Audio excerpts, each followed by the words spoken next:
Ladies and gentlemen, welcome to another episode of Music Mondays. It's your boy Zom Slays. I hope you're well, and I hope you all had a good week. Welcome. This is episode 75. It's been a busy week around the Music Mondays offices, that's for sure, but we have a wonderful episode for you guys tonight. I have a lot of updates. Well, not a lot, but a decent amount of updates to get through, and then we can get started on reviews. Couple significant announcements.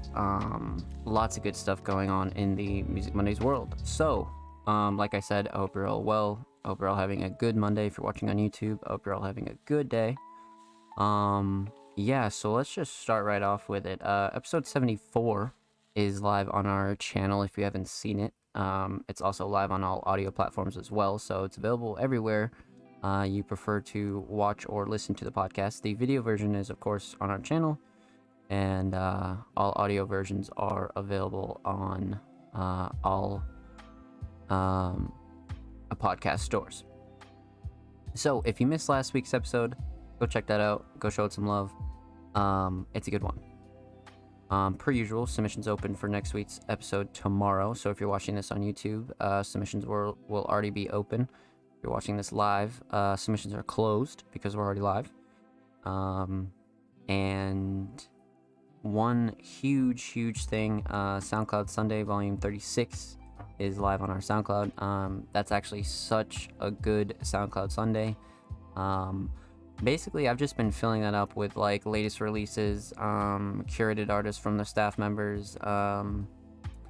It's just a really good combination of what the underground has going on at the moment. So make sure you follow us on SoundCloud for the latest underground releases, our latest releases, and our latest projects. A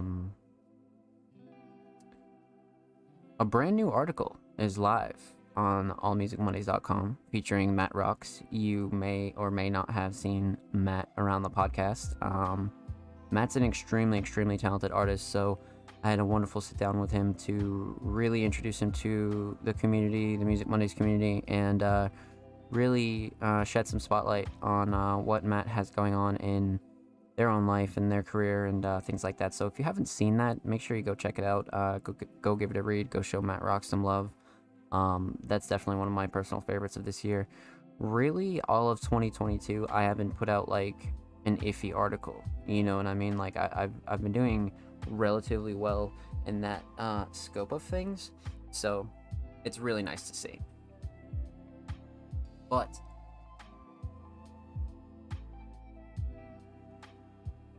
one major thing that I actually couldn't wait to talk about, because I didn't get the chance to talk about it on last week's show, was our new segment involving the Music Mondays podcast, which is just outside of Music Mondays.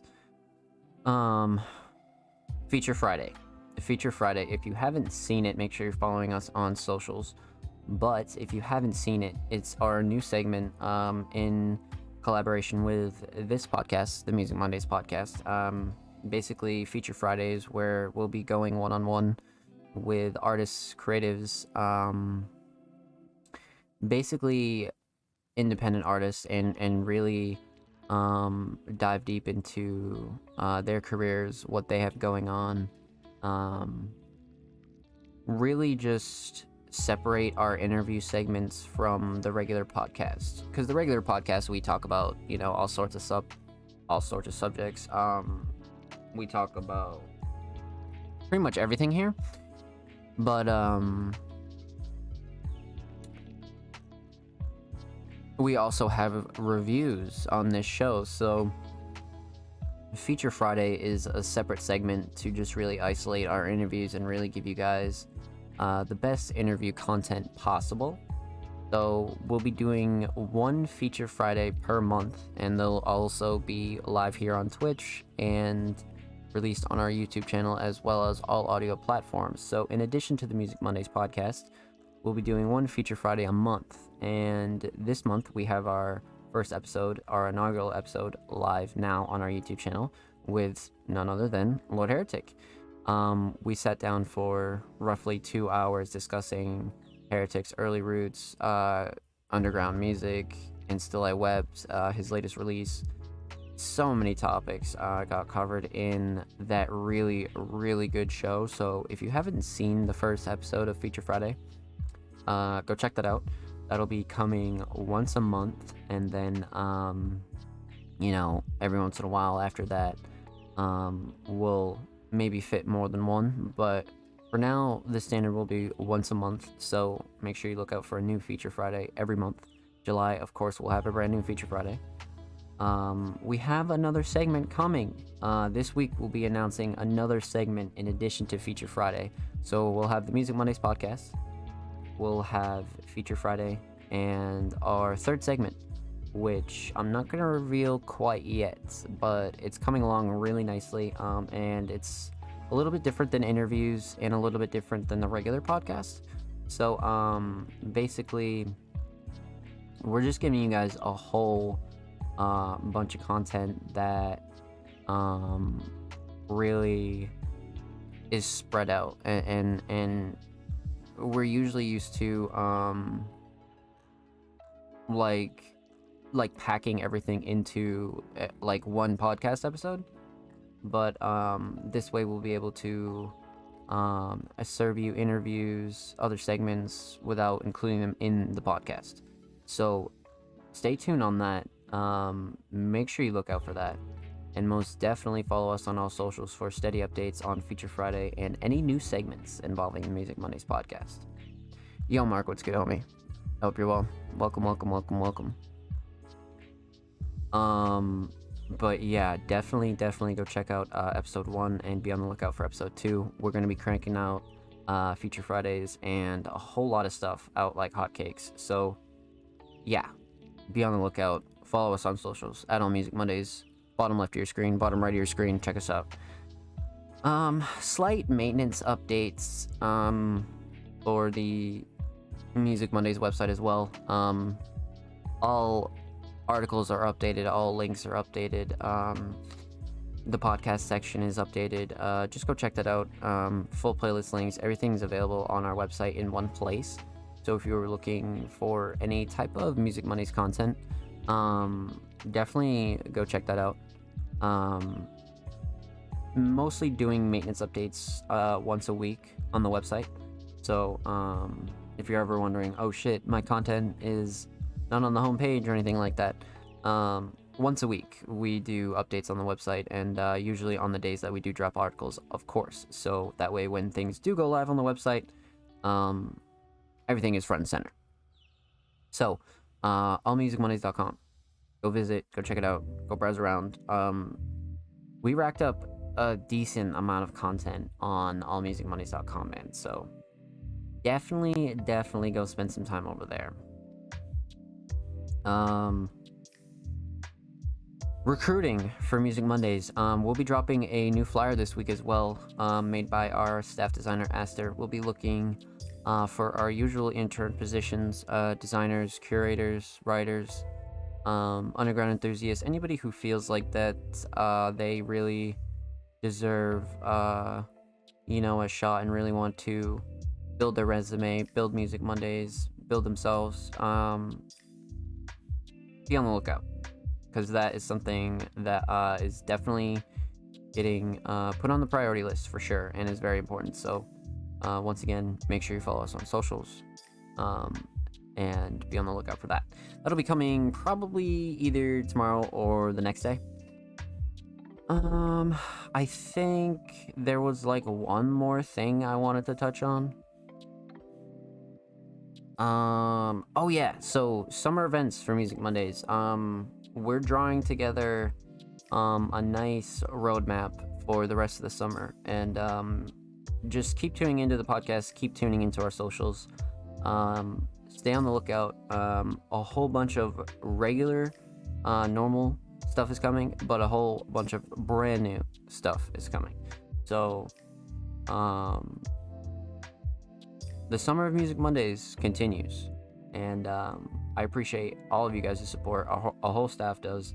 I've been putting in hours like fucking crazy, so huge shout out to all you guys that have been growing with us, new or old. You guys are wonderful, man. So basically that's about it. Yeah, make sure you stay up to date with us. We are truly pumping out a whole shitload of content every week. And you guys are really gonna like pretty much everything that we have in store for the rest of the year. So stay tuned.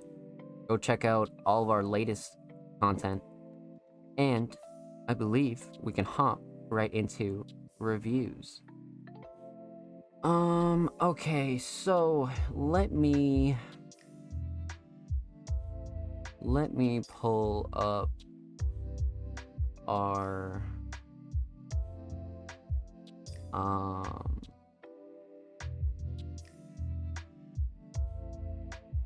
tweets here.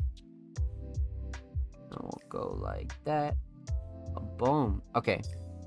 So, you guys know the drill. But if you don't, and you're new here, and you're like, shit, now how do I submit to the podcast? What's the deal with Music Mondays? How do I get on the show? Well, first things first, we're going to pause that, and we're going to talk about these tweets and why we curate on Twitter.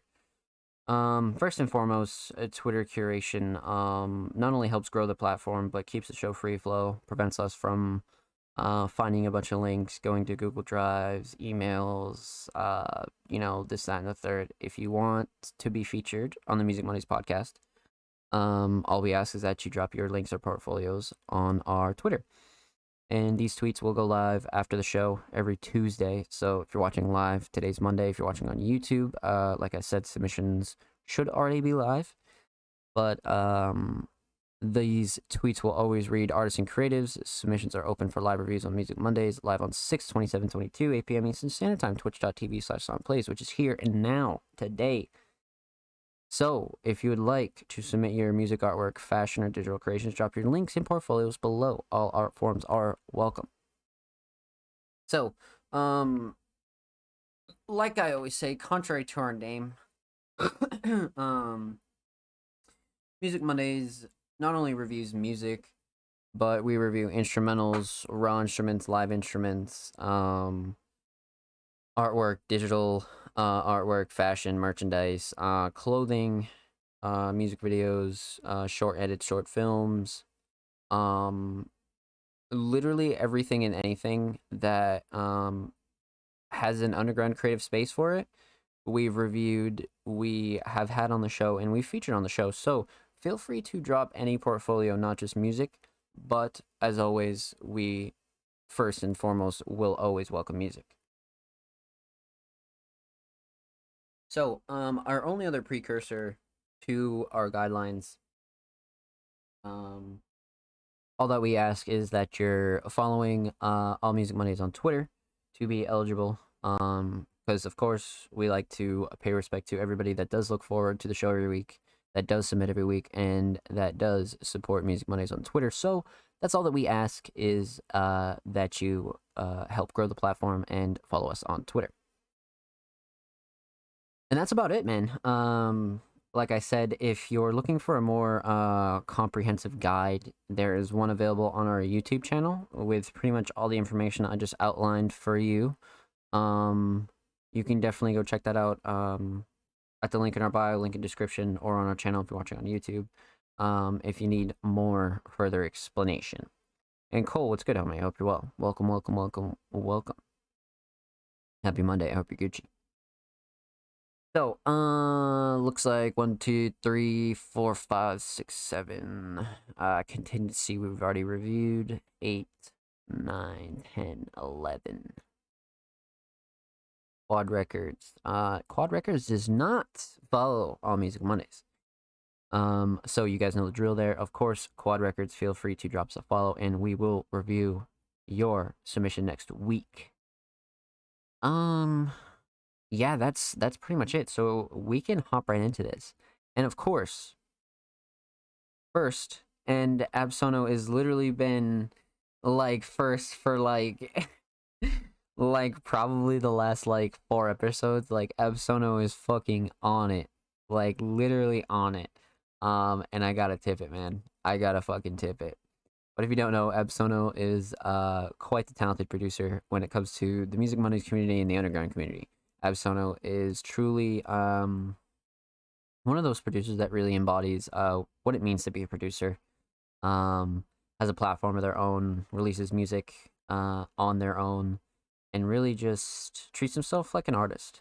But not only that, Absono has recently been working with a lot of the artists in the Music Mondays space. We reviewed last week, I think, like 3 different collabs between like it was like Absono, Cole, Dread, Mark. Dude, last week was fucking collab week and a half. So this week I'm definitely excited to get into some Absono.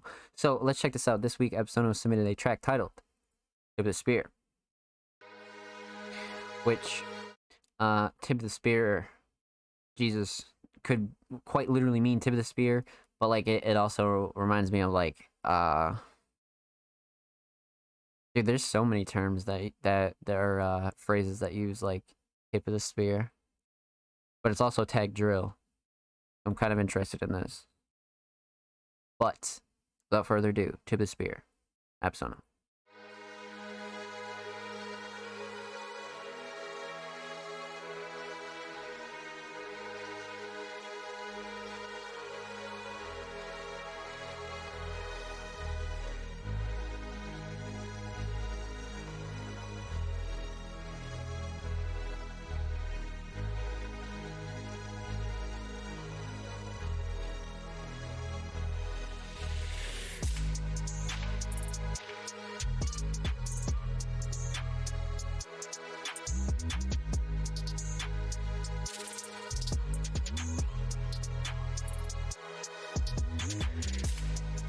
Yeah, this is crazy.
That was lit.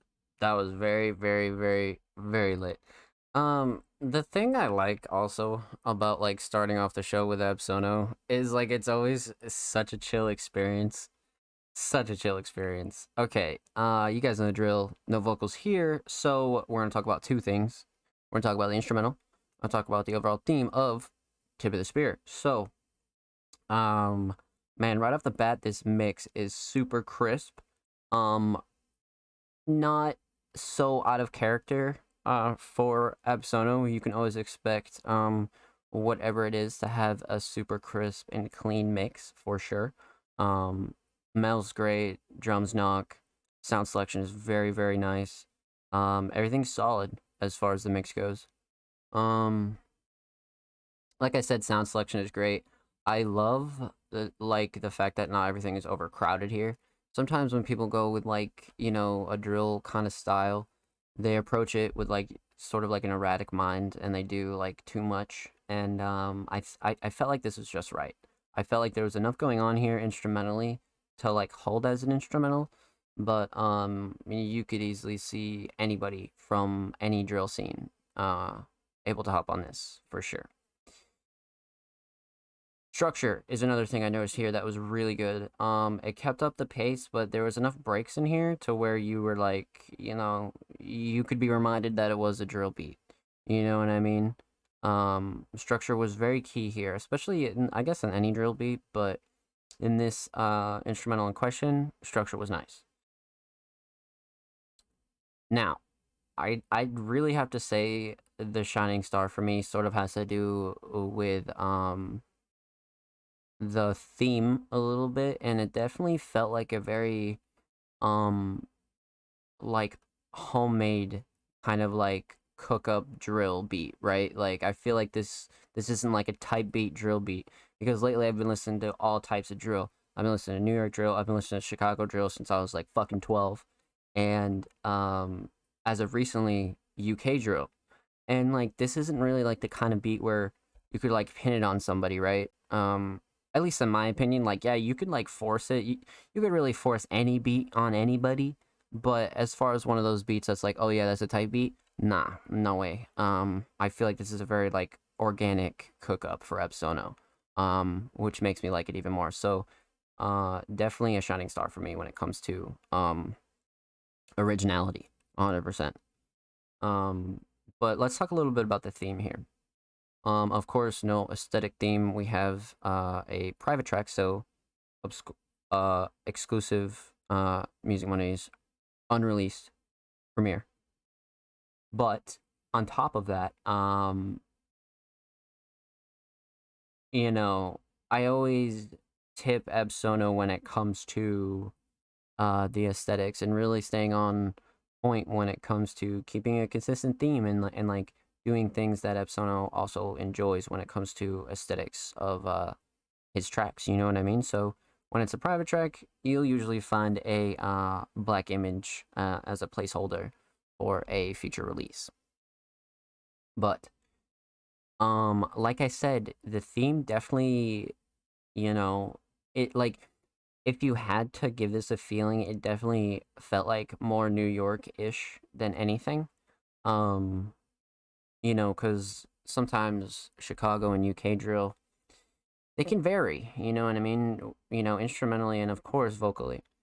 But this definitely felt more New York than anything, but it was definitely a more like darker New York.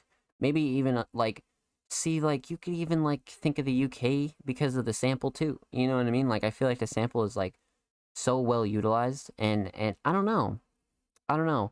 This is definitely giving me like a very like organic original drill vibes though. Like I feel like you could only find this with Epsono. Like 100%. Um so I like this. I like this a lot. Tip of the Spear also is a really dope name when it comes to a drill beat. Because drill beats are always like on go. You know what I mean? So all in all, I feel like the theme was very like cohesive, and the track isn't even like released yet. So I'm excited for this one, man. And I like Epsono on the drill style because it's not very like mainstream drill, you know. So with that said, huge shout out to Epsono. Thank you for the submission, homie. Much motherfucking love. Make sure you follow Epsono on SoundCloud. Go show him some love, man. He is 5 away from the big 3-0. Go show him some love on SoundCloud, man. Instrumentals, placements, everything. Epsono's got a lot going on there. And make sure you follow Epsono on Twitter at ProudEpsono. Epsono is 4 away from 300. Go show him some love, man. 4 away, man. 4 away. I'm gonna need you motherfuckers, if you're watching on YouTube, to go show this motherfucker some love. Talented motherfucker right here. And of course, as per usual, every artist featured in today's episode and every episode will be linked in the description of the YouTube re-upload. And if you're not already, make sure you subscribe on YouTube. We're approaching 60 subscribers. Huge shout out to everybody who already is subscribed. We're uploading so much brand new content on there 2 times a week. Music Monday segments, new series, podcast full episodes. We got a whole lot going on the channel, man. So we're on the road to 60 subs. Go show us some love. And of course, go show these artists some love per usual. Kale, what's good, homie? I hope you're well. Welcome, welcome, welcome. My bad. I didn't want to stop that review. I don't know about you. I'm just finished a little bowl. You know how it goes. Y'all better follow, man. Yeah, go show Epson some love, man. He is 4 away from the 300. 4 away. So, up next, we got the homie, Lord Heretic. And, man, Jesus, you guys already know what time it is when it comes to Heretic, man. Like, holy shit.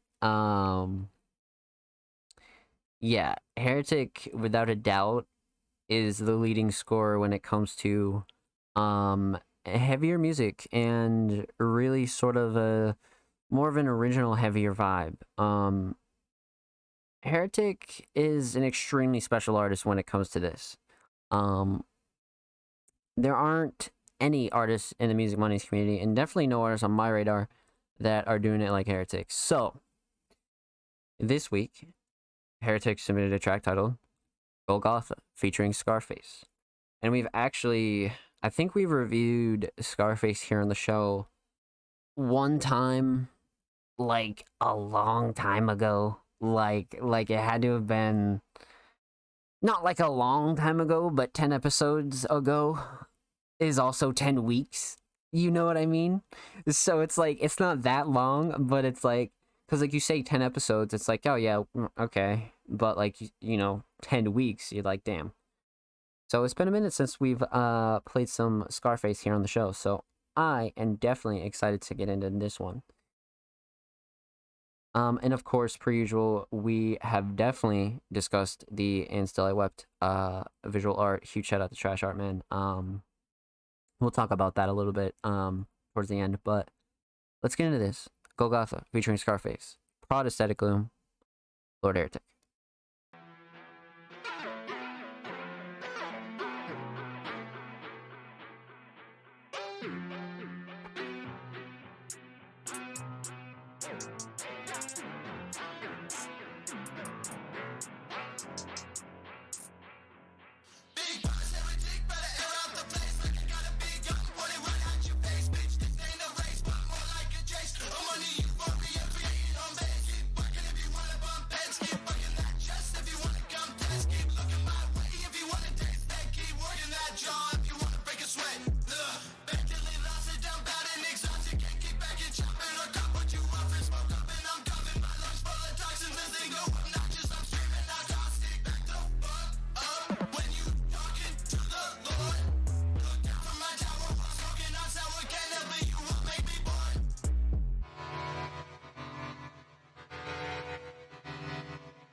Bro, that verse, bro, dude, every time.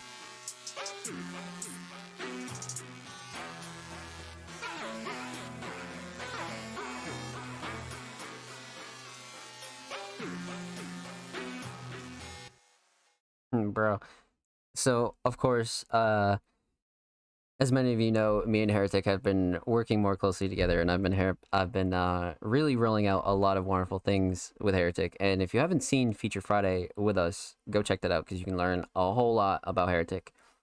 But man, every time I hear that verse, it's really it's fucking crazy. Scarface's verse really like makes that song because that could be like a totally like solo Heretic song without a doubt, but Scarface definitely like oh it totally like matches the energy for sure. It matches the energy.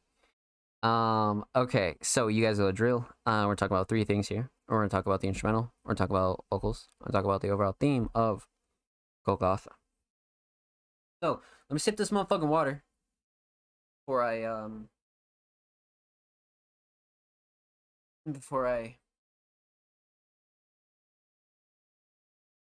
don't know, die of dehydration or something. I don't know where I was going with that, but aesthetic gloom, man.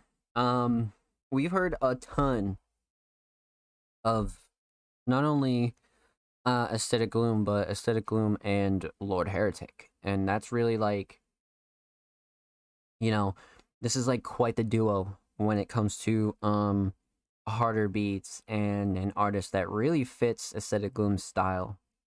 So I really like these two together. I think this is a really good duo. But furthermore, right off rip, this mix is really good. Standard Heretic structure as well. I enjoy the sound selection on this instrumental a lot. A relatively simple, nothing too crazy going on here. You don't really want anything too crazy going on here because I felt like it gave Scar and a Heretic a lot of room to be able to create something like this. So I thought this was good. This is like the perfect instrumental for like you know, sort of like the Scarface kind of style, right? So I felt like this was a good like middle ground between these two. And of course, like aesthetics, like more on the go-to side when it comes to heavier kind of instrumentals. Um, so this is a good one. This is definitely a good one, especially to go on a full length project. Yeah, 100%. So instrumental is great. Aesthetic Gloom and Heretic are definitely a good duo. Now, one thing that I'd say is the shining star here is got to be the melody. It's definitely one of those melodies that like sticks with you and like you recognize the song like the second it flicks on, like without a doubt. Like so the melody is definitely a shining star when it comes to the instrumental. Let's talk about vocals. Now, you get the very grimy, heavy Heretic here. Um and Heretic really like enjoys going in depth when it comes to verses like this. This is a real like articulated, well written kind of like approach at Heretic's more chaotic kind of style. Um there's a lot of things that Heretic could probably break down about this song, but what I will say is a lot of the blending of elements between like regular standard hip hop and like you know, Heretic's like heavier kind of vocals are excellent. Definitely a great blend. Um but Heretic you get like a good heavy mix, and this is why I say like he's the leading scorer when it comes to the more heavier kind of styles, because you really don't see a lot of artists really succeeding at this kind of style, especially in Heretic's lane, without sounding very like overdone or like like forced. Heretic sounds very natural when it comes to this style of vocal work, and Golgotha is all the same.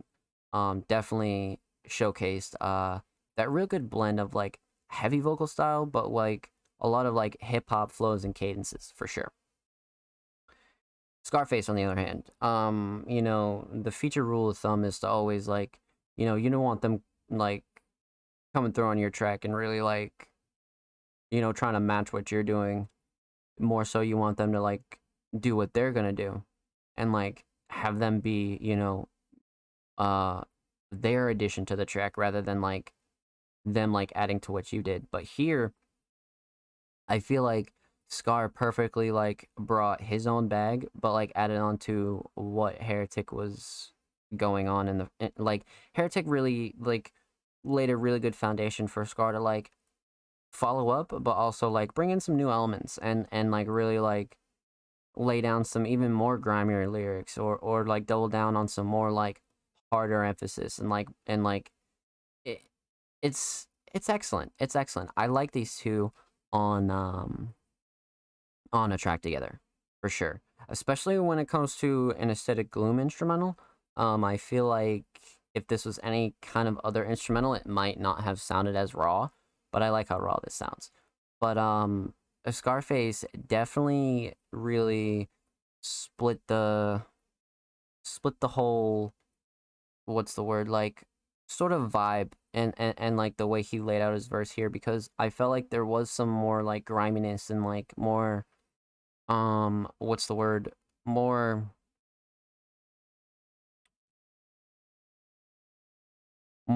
it's just more gritty. It's just more gritty, but at the same time Scarface also comes with the Scarface flow, and it's, Scarface is definitely, like on the darker side from what I've heard, but also at the same time, um, can take more of like a traditional kind of approach.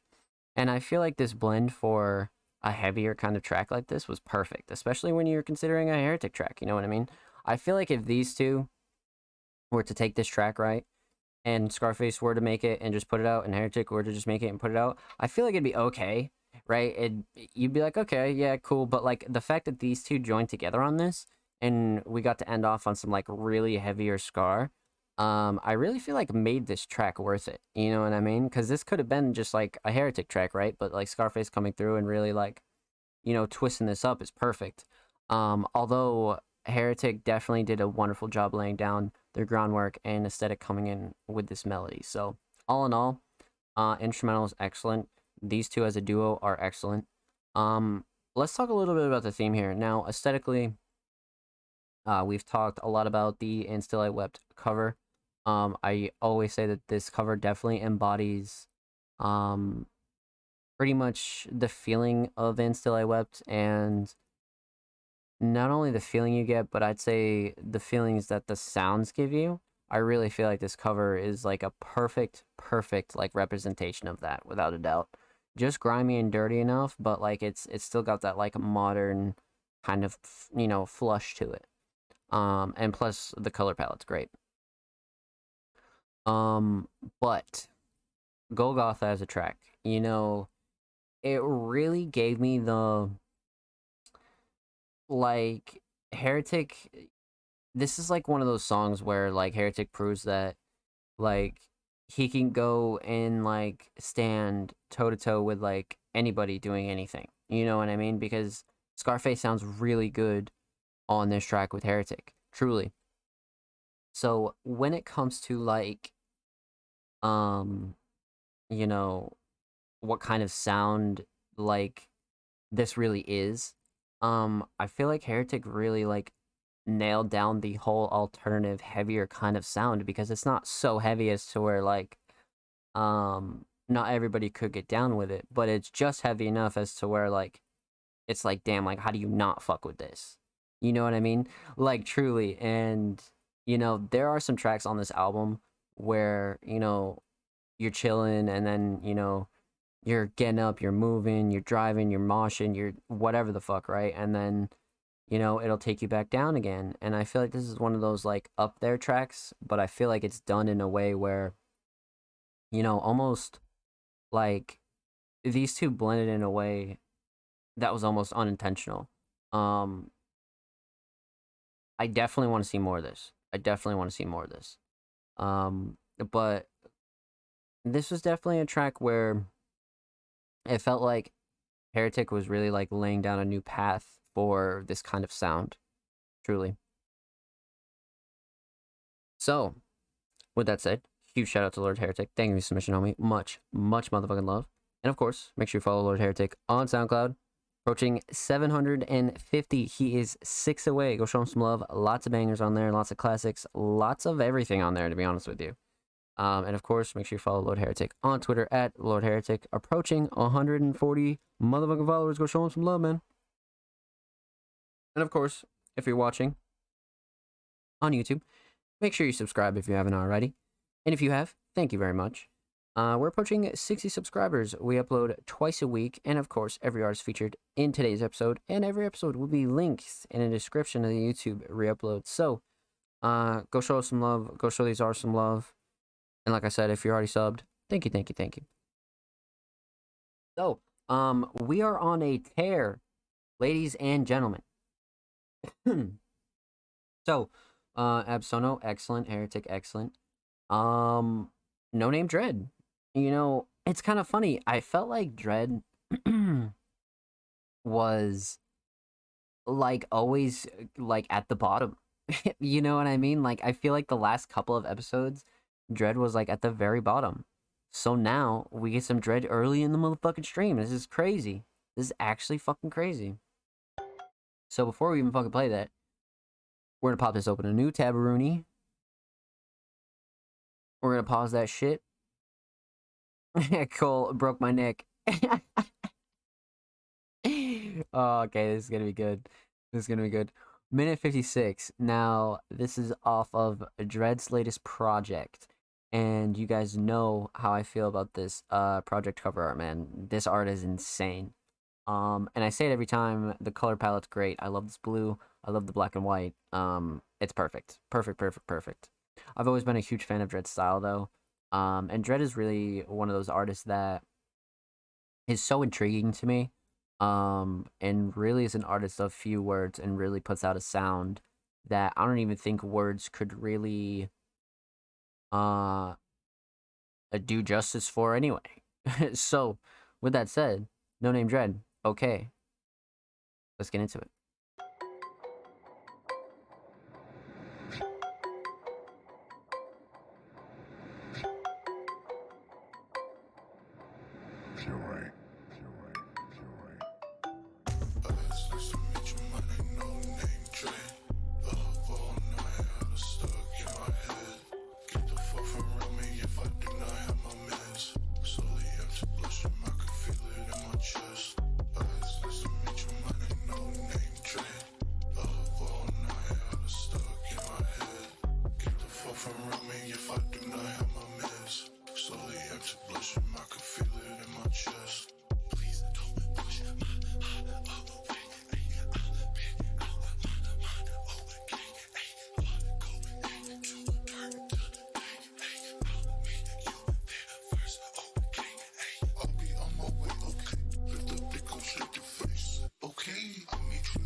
What the fuck?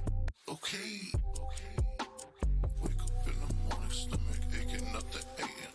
Line up, pick me up, ain't get good sleep, so my thoughts racing. Don't bother me, don't bother me. Don't bother me, don't bother me. It's nice to meet you, my name, No Name Dread. Up all night, I was stuck in my head.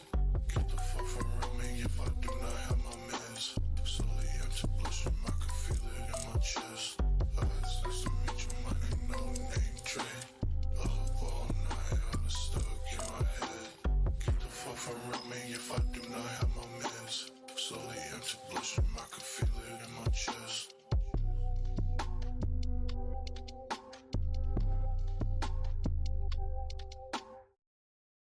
What the fuck? This one crazy, holy shit. Yeah, I feel you on that. Holy fuck, the flows, the flows, the flows, the flows, the flows, the flows. Alright, chat, you guys know the drill. Let's break this down. We're gonna talk about three things. We're gonna talk about the instrumental, we're gonna talk about vocals, we're gonna talk about the overall theme of OK. So, right off the rip, Fiore isn't really a producer that we've heard too much, if anything, with Dread.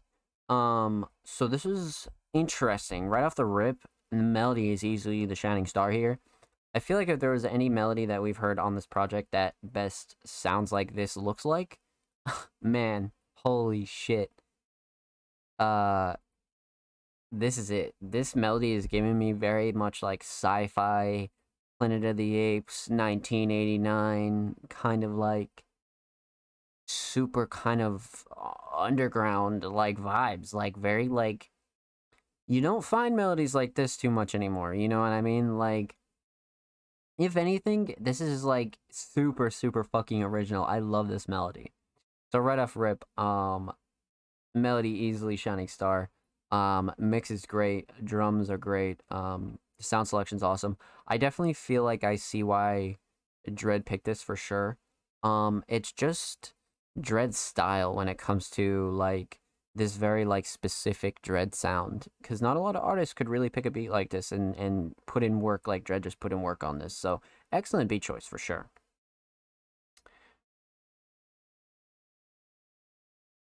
Let's talk about vocals here. Vocals are fucking crazy. Dread went with more of a, I wouldn't say like a crazy different mix. It's just a slightly different mix when it comes to this track. And I still like it for sure. But definitely without a doubt, the shining star here for me is probably tied between the hook and the overall flows of everything here. Like the flows of this fucking hook, the cadences, the verses, bro. What the fuck? This was like Dredd was like feeling himself, bro. Like just fucking turnt in the fucking stew, like just dancing, just uh, mm.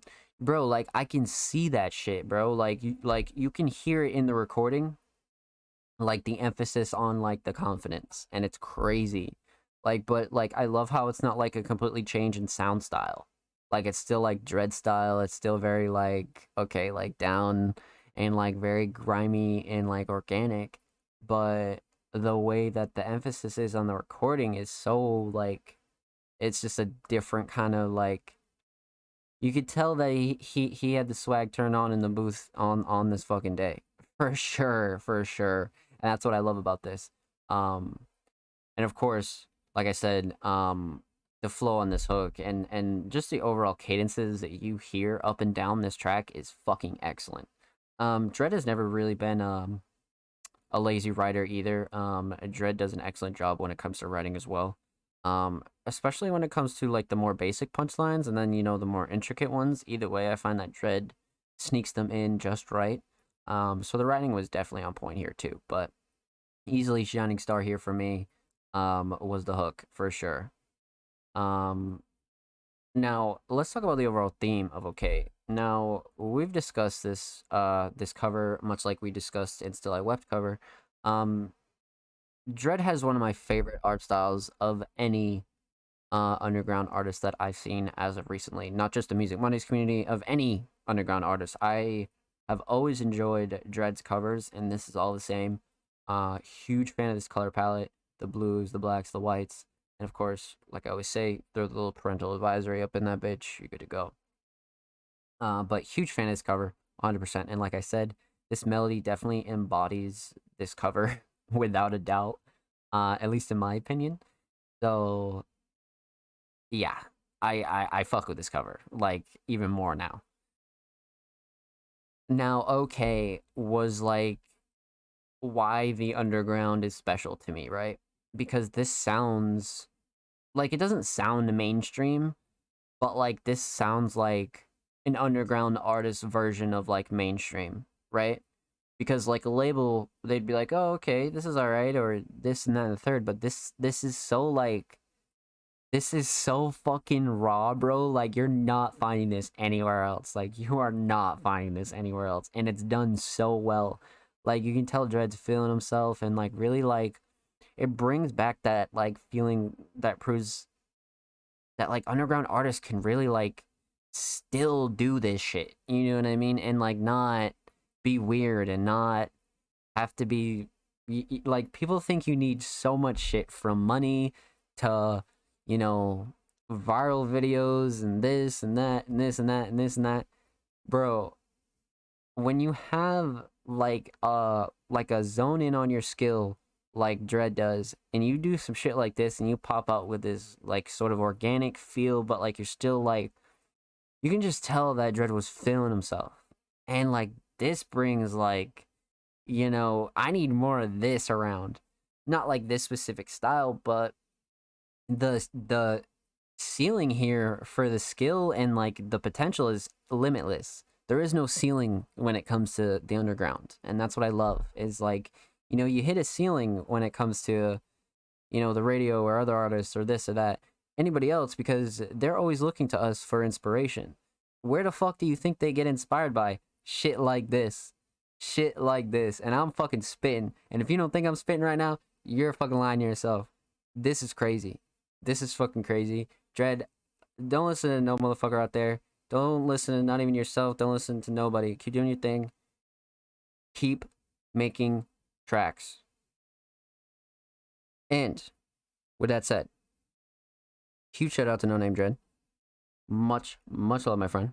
And of course, make sure you follow No Name Dread on SoundCloud. He is 2 away from 210. Go show him some love, man. And of course, make sure you follow No Name Dread 1 on Twitter at No Name Dread 1, 7 away from the 100. And of course, per usual, every artist featured in today's episode and every episode will be linked in the description of the YouTube re-upload. And if you're not subscribed to us on YouTube, subscribe if you haven't already. We upload 2 times a week, man. We're approaching 60 subscribers. And huge shout out to everybody who already has. You guys are amazing. I love you. Thank you. Yeah, man, we've been killing it on the YouTube side of things. So go show us some love. Go show these artists some love. And let's get back into it. So, yeah, that was fucking crazy. That was fucking crazy. Okay. So up next, before we get into this next submission, I just want to say, so this is audio. It looks like we only have 1, 2, visuals, which isn't bad at all. Because I always hate bumping them down, but we do audio and then we do the other media and yada yada. You guys know the drill, baby.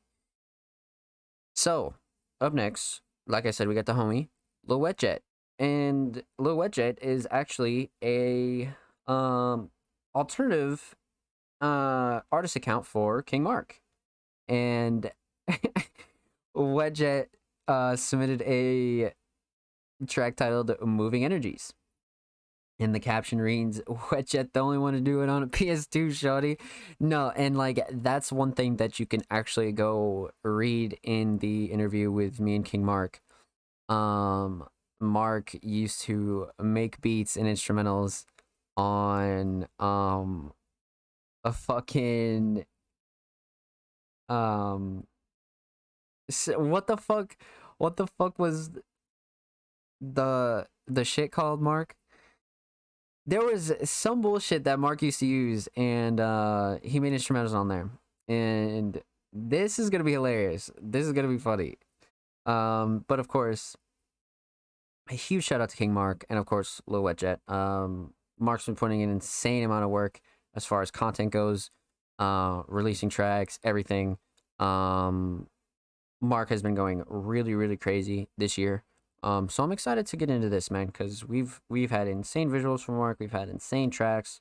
Been going absolutely bonkers. And of course, on top of it, Mark's just a pleasure to have around the community, man. Mark's super nice to everybody around the Music Money's community in our Discord, and helps me out from time to time. Mark's excellent, man. So let's get into this. Lil Wet Jet, Moving Energies.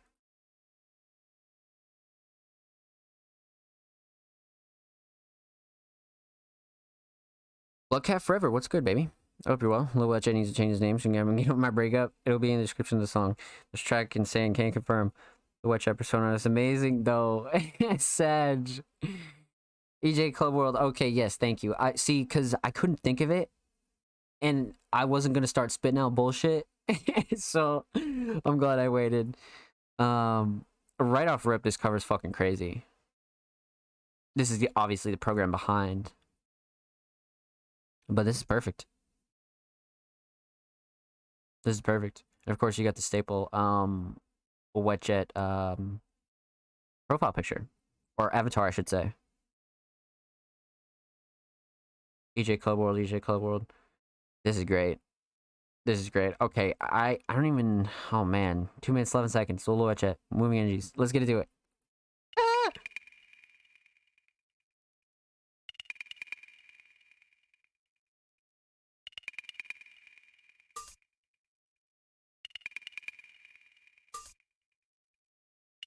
Boop.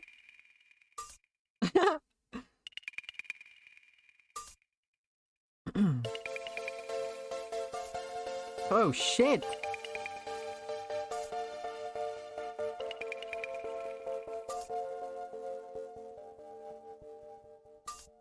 Oh shit. Moving energies. Oh. Oh, this shit.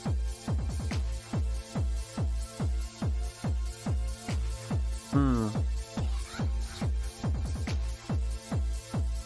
Hmm. Uh. Uh.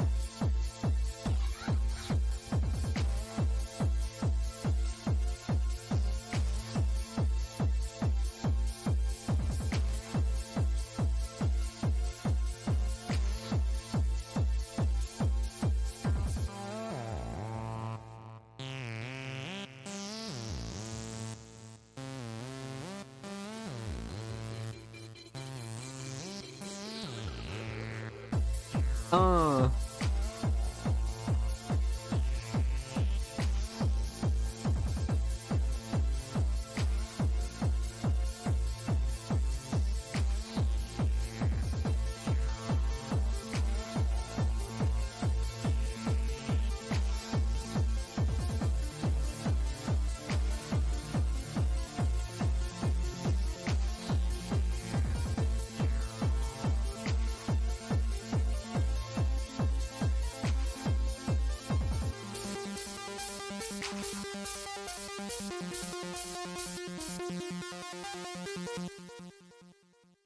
Okay, that was fucking great. That was fucking great, dude. We haven't had too much experience with production Wedjet slash King Mark, so man, this is a trip. I fucking like this a lot, man. Um, that emoji you saw me spamming was literally what this makes you feel like, bro. That was awesome. I agree, Cole. I agree. That was definitely fucking awesome. Holy shit. Okay, so I'm excited to get in this one. Of course, no vocals, so we're gonna break this down by two things here. We're gonna talk about the instrumental, of course, and we're gonna talk about the overall theme of moving energies. So, right off rip, I love the structure. Structure is without a doubt shining star for me, and it's really not anything crazy, right? Like it's all about the little stuff, and it's really the intro, right? The intro, the slow build, and then the break in the mid, and then the outro. Like truly, like it's about the little stuff as a producer, and sometimes through the repetitions, if you're just a producer, right? And you make beats, you make 5, 10 beats a month, whatever the fuck you make, right? And sometimes you just get burnt out, and sometimes you don't want to do the little shit. The little shit is what makes or breaks an instrumental, and this is like 10 times out of 10 times what makes an instrumental like kind of groovy. And this is what made this groovy, was the structure. So like I said, bro, without a doubt, 10 times out of 10 times, the shining star for me here is the structure, for sure. I love the way that Mark laid this out. I love the way that this came out. 2 minutes and 11 seconds is a perfect um perfect length in terms of like this kind of sound, right? Because any longer than this, you have to keep expanding on the structure to not make it repetitive. So I feel like this was done really well, intro to outro. So like I said, without a doubt, structure shining star for me, for sure. Um so right off rip, the mix as well is really good for an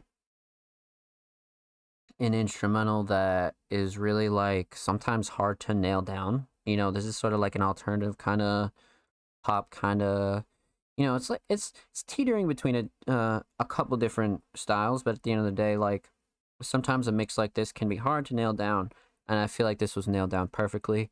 Sound selection was awesome. Kicks were good. I like the intro a lot. Everything really builds off of each other and really like complements each other, and that's really nice. That's really what you want when it comes to um you know, trying to create your own, you know, sound as a producer or with production. Melody, solid. I felt like this melody was a solid foundation when it comes to making an instrumental like this for sure. It's tagged electronic and it definitely is a very electronic melody. And it really left that room for pushing that sort of like pop element when it comes to drums and really structure and BPM. So, all in all, like I said, structure 10 out of 10 is excellent on this. Made it really enjoyable. And why I stress to producers and people who release their own instrumentals to like just throw a little structure in there, make them your own, add a sample halfway through. I don't give a fuck what you do. You fucking sneeze in the mic and put it halfway through the beat. I don't care. But just make it fucking yours and good and decent and special to you, right? And I feel like Lil Wet Jet absolutely did that here when it comes to structure and really making the listener kind of groove for sure because I was grooving. And that emote that I was spamming, like I said, literally made me feel like that shit. You know what I mean? And excellent, excellent, excellent, excellent. So instrumentals awesome. Shining star for me, like I said, structure mix is great. Sound selection is definitely impressive. Let's talk about this theme here now. Aesthetically, I love the theme. Um, you have almost the, you know, shout out to the King Mark text, but almost just like slightly different. You know what I mean? Obviously, different font and, you know, a little bit thicker and things like that. Like, this is great. This is fucking awesome. So I love like the similarities, but like also like the differences, right? Like between the two. So I feel like this is really well done. And of course, you have EJ Club World as the foundation, and then the Lil Wet Jet sort of avatar, which is perfect, right? Like shit like this takes like 10, 20 minutes to whip up maybe, and it's like everlasting because like now like I don't know, it looks good forever, and like it's like fun to make, and it like goes with everything, and it gives you like this like foundation for Lil Wet Jet, and now you can just play around with like all sorts of like art styles and shit like that. So I fuck with this aesthetic a lot. Moving energies. Quite literally that, moving energies. It definitely made me feel like moving and dancing and like, you know, I speedrun outside of music and music business and my own production. So this is the type of shit that you would love to listen to, you know what I mean? This is perfect gaming music. This is perfect gym music. This is perfect like get up and move kind of music, right? So I feel like Moving Energies was a great track title for this. I'll like without a doubt. Um Excellent. Excellent, excellent, excellent. And definitely made you feel like you were in the club for sure. Like you could see this being in the club without a doubt. Like especially on like one of those DJ nights where there's like 40 different fucking DJs playing. This is one of those tracks you'd hear and it would go fucking hard. I don't even care. I don't even care. You know it would go hard, motherfuckers. You know it would. This was awesome. So huge shout out to Lil Wet Jet. Huge shout out to King Mark, man. You guys are snapping. Keep it up. I like this a lot. I like this a lot. This is good stuff right here. Make sure you go follow Lil Wet Jet on SoundCloud, approaching the big 10. So go find some super secret sauce on there for sure. Follow It's Lil Wet Jet on Twitter. Approaching the big old 10 followers. Go show him some love. I'm sorry, that was funny. That was funny. I was like, shit. Well, fuck me. But shit, Music Mondays follows Lil Wet Jet, so you should too, motherfuckers. God damn it. And of course, per usual, every artist featured in today's episode and every episode will be linked in the description of the YouTube re-upload. And if you haven't subscribed to us on YouTube, subscribe. We upload 2 times a week. We're going absolutely crazy with content over there, man. It is just crazy over on the Music Mondays YouTube, man. So catch Music Monday segments, new series, full podcast episodes. Go support these artists. Go help grow the channel. We're approaching 60 subs. And if you've already subscribed, thank you very much, man. Thank you. I appreciate it. Do I have an instrumental? If you're talking random samples, oh shit, send that shit to my DM.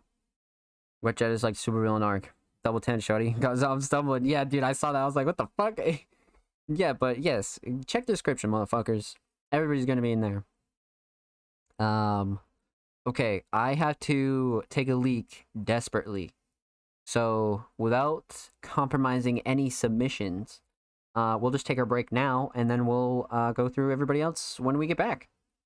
So, everybody get up, stretch. We've already been live for an hour and 22 minutes. So, everybody go have a smoke, stretch, go take a bathroom break, go get some chips.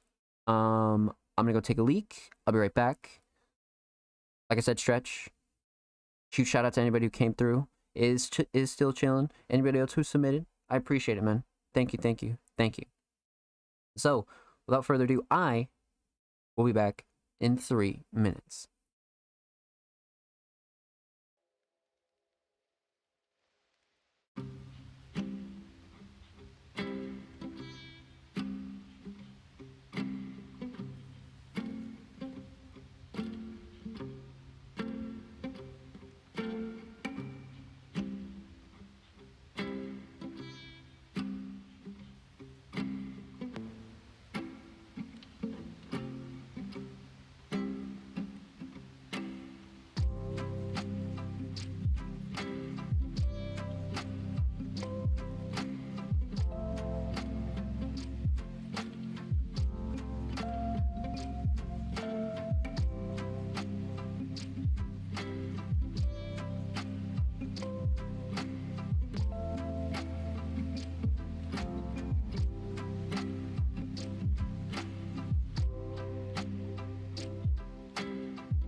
let's hop right back into this, man. Hope you all had a good break. Let's do this. So, right off rip, we did Absolo, Heretic, Dread, Wetchet, and up next we got the homie Bad Boy, man. And with another track with Prince Lovely. This will be interesting, man. Now, a Bad Boy has submitted a couple of different tracks, all collabs with Prince Lovely, and Bad Boy has absolutely destroyed um their verses, and I'm kind of interested to see what this one is going to be like. But let's get into this. We'll open a new tab per usual. We'll pause it there. Pause it here. Go super max. May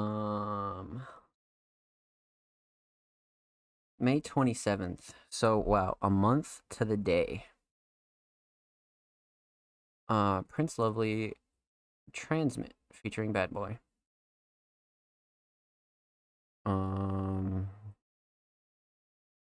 And it's on Bad Boy's channel, which is always interesting.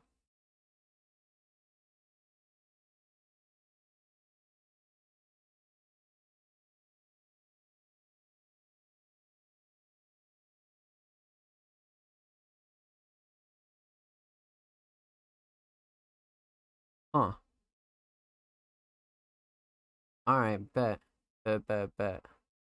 Let's check this out. Prince Lovely Transmit featuring Bad Boy.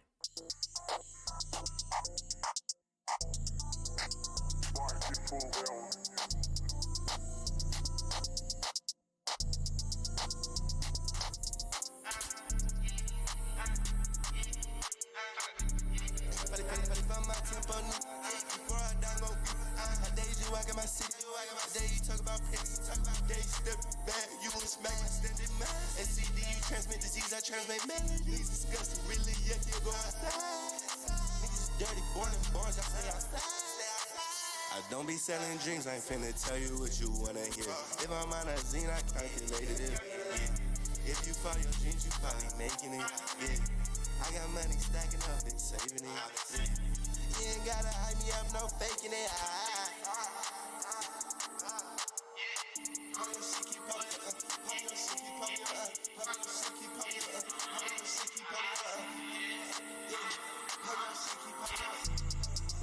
He keep popping that shit, boy, you know this a city. You play with the prince and this shit get tricky. You play with the bad and this shit get wicked. If you talk about money, you know I'm committed. You a SCD, you really transmitted. Really them, go ahead and admit it. You niggas frauds, I'm calling you Kirby. If it's some shots, won't come with a permit. I'm with the prince, and he came with a turban. We didn't hit the old block, just feed off in suburban. If you're not a bold boy, why the hell you sit bourbon? If you're not a bold boy, why the hell you sit bourbon? He keep popping that shit, we gon' pop where you stay. You play with the gang, we pop where you lay.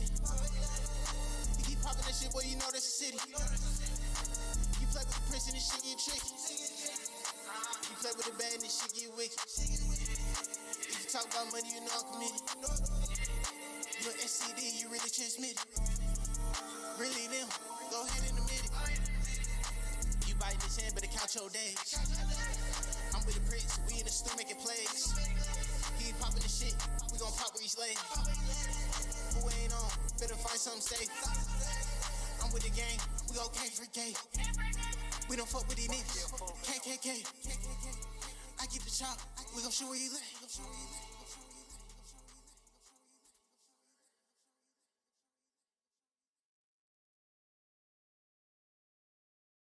Okay. Interesting, man. Interesting. So let's break this down. We're gonna talk about three things. We're gonna talk about the instrumental. We're gonna talk about vocals. We're gonna talk about the overall theme of Transmit. So, right off rip, definitely it's an interesting instrumental choice compared to what their usual sounds are. This is definitely more on the alternative side, more on like the heavier side when it comes to trap styles. But we've heard a decent range of instrumentals, so it's not too out of the ordinary for Prince or Bad Boy. But all in all, I do think that they both sounded decent on this. So solid instrumental choice nonetheless. Um, but yeah, definitely interesting. Definitely interesting. But mix is solid. Vocals sat nicely. Nothing was clashing too overbearing. Definitely a decent instrumental choice. Let's talk about vocals. Prince Lovely definitely is a good artist that lays the foundation for Bad Boy, without a doubt, especially when it comes to hooks and like really like laying down the energy of a song. I do think that's one of Prince's redeeming qualities is Prince lays a nice foundation for sure. Um, I feel like the writing was decent here too.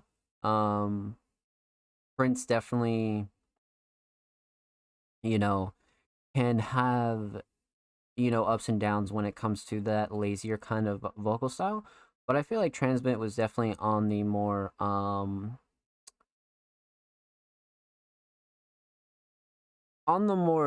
like well done spectrum when it comes to Prince for sure. So Transmit's solid in my book, 100% when it comes to Prince Lovely.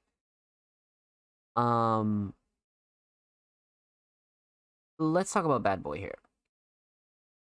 Bad Boy definitely brings another like raw element that Prince I wouldn't say lacks. I just wouldn't say it's Prince's style. You know what I mean? I think Prince has like a more laid back kind of lazier style and Bad Boy comes in and like cleans it all up with like high energy, fast paced sort of like harder punchlines and like, these cadences that are a bit deeper than what you would see um Prince do normally.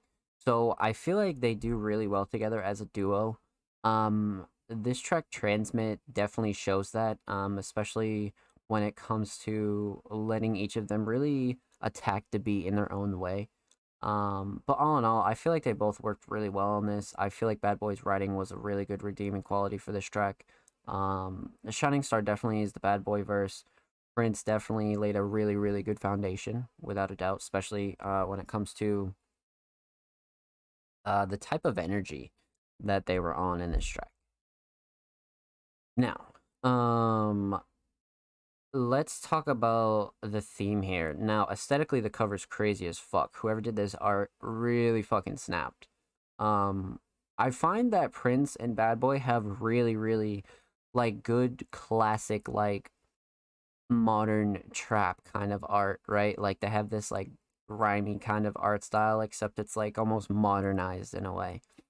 So I feel like it's good that they keep up with that theme that like their art styles are like somewhat consistent, I guess. So aesthetically I really like this art style a lot. Transmit definitely is a track where, you know, it's not too hard to find the underlying theme, and really both Prince and Bad Boy touch on a multitude of subjects here. They both talk about a wide range of things. So this is one of those tracks where a lot of people could turn up to it for a lot of different reasons. So it's interesting. It's definitely interesting for sure. Because you gotta wonder what the idea is behind a track like this, and I definitely enjoy these two as a duo regardless because since like the first track I was kind of iffy about it, and then now that we hear um more kind of a wider range of genres and sounds from these two, I think their ceiling is a lot higher than originally thought. So keep it up. Definitely keep it up. Keep doing your things for sure.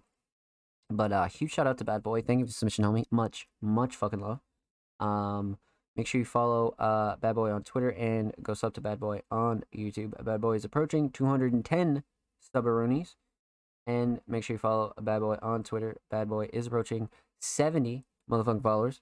About 9 away, so go show him some love, man. Hard working artist right here. Good work ethic, for sure. For sure.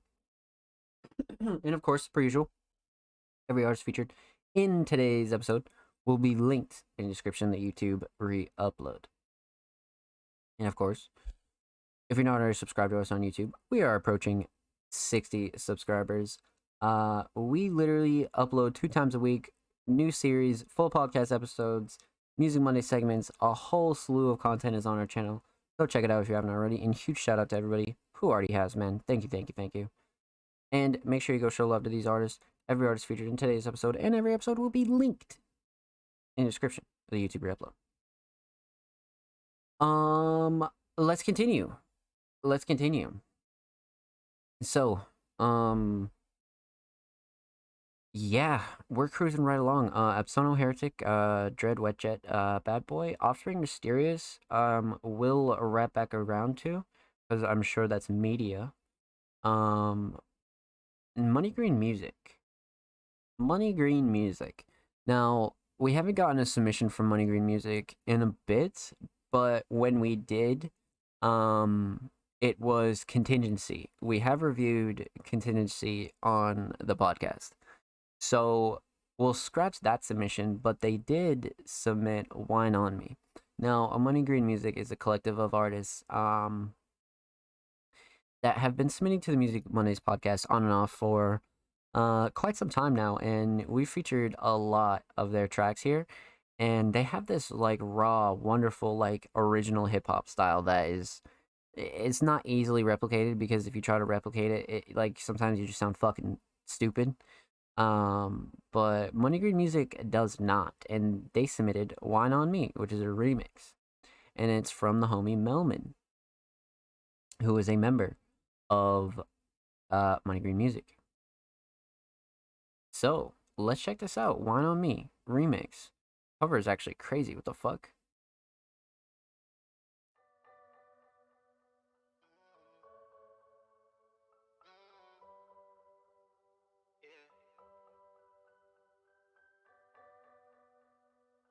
Ayo, 60.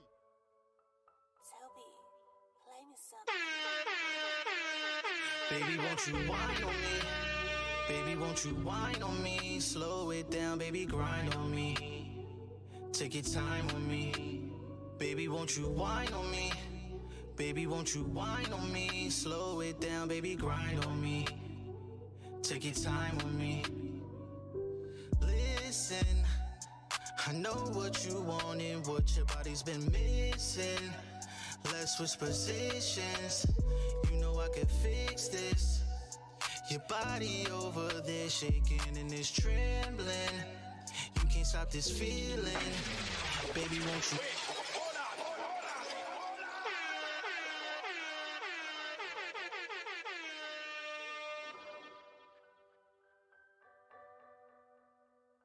Ayo, 60. Toby, play me something. Baby, won't you whine on me? Baby, won't you whine on me? Slow it down, baby, grind on me. Take your time on me. Baby, won't you whine on me? Baby, won't you whine on me? Slow it down, baby, grind on me. Take your time on me. Listen, I know what you want and what your body's been missing. Let's switch positions. You know I can fix this. Your body over there shaking and it's trembling. You can't stop this feeling. Baby, won't you whine on me? Baby, won't you whine on me? Slow it down, baby, grind on me. Take your time on me. I know you came here for a good time. I know you can't get me off of your mind. And I got this reggae playing on rewind. But before you leave, baby, one more time. Baby, won't you whine on me? Dude. Baby, won't you whine on me? Slow it down, baby, grind on me. Take your time on me. Baby, won't you whine on me? Baby, won't you whine on me? Slow it down, baby, grind on me. Yeah. Take your time on me. Got me love it when you whine upon me, grind upon me, come ride with me to the D-I-E, L-I-V to the E. Never ever lie to me. Yeah, see we are gonna live it up. Buck shots in all your belly, make you feel it up. Boom, boom, kill them on a rock it up. Round after round, we are gonna double up. Any of the amigos, we gonna sip it up. Fire in the air, we are gonna flick it up. Lick shot for all the bad man, feel it up. Money coming in, we are gonna triple up. Never ever slipping up. Whine on me. Baby, won't you whine on me? Slow it down, baby, grind on me. Take your time on me. Baby, won't you whine on me? Baby, won't you whine on me? Slow it down, baby, grind on me. Take your time on me.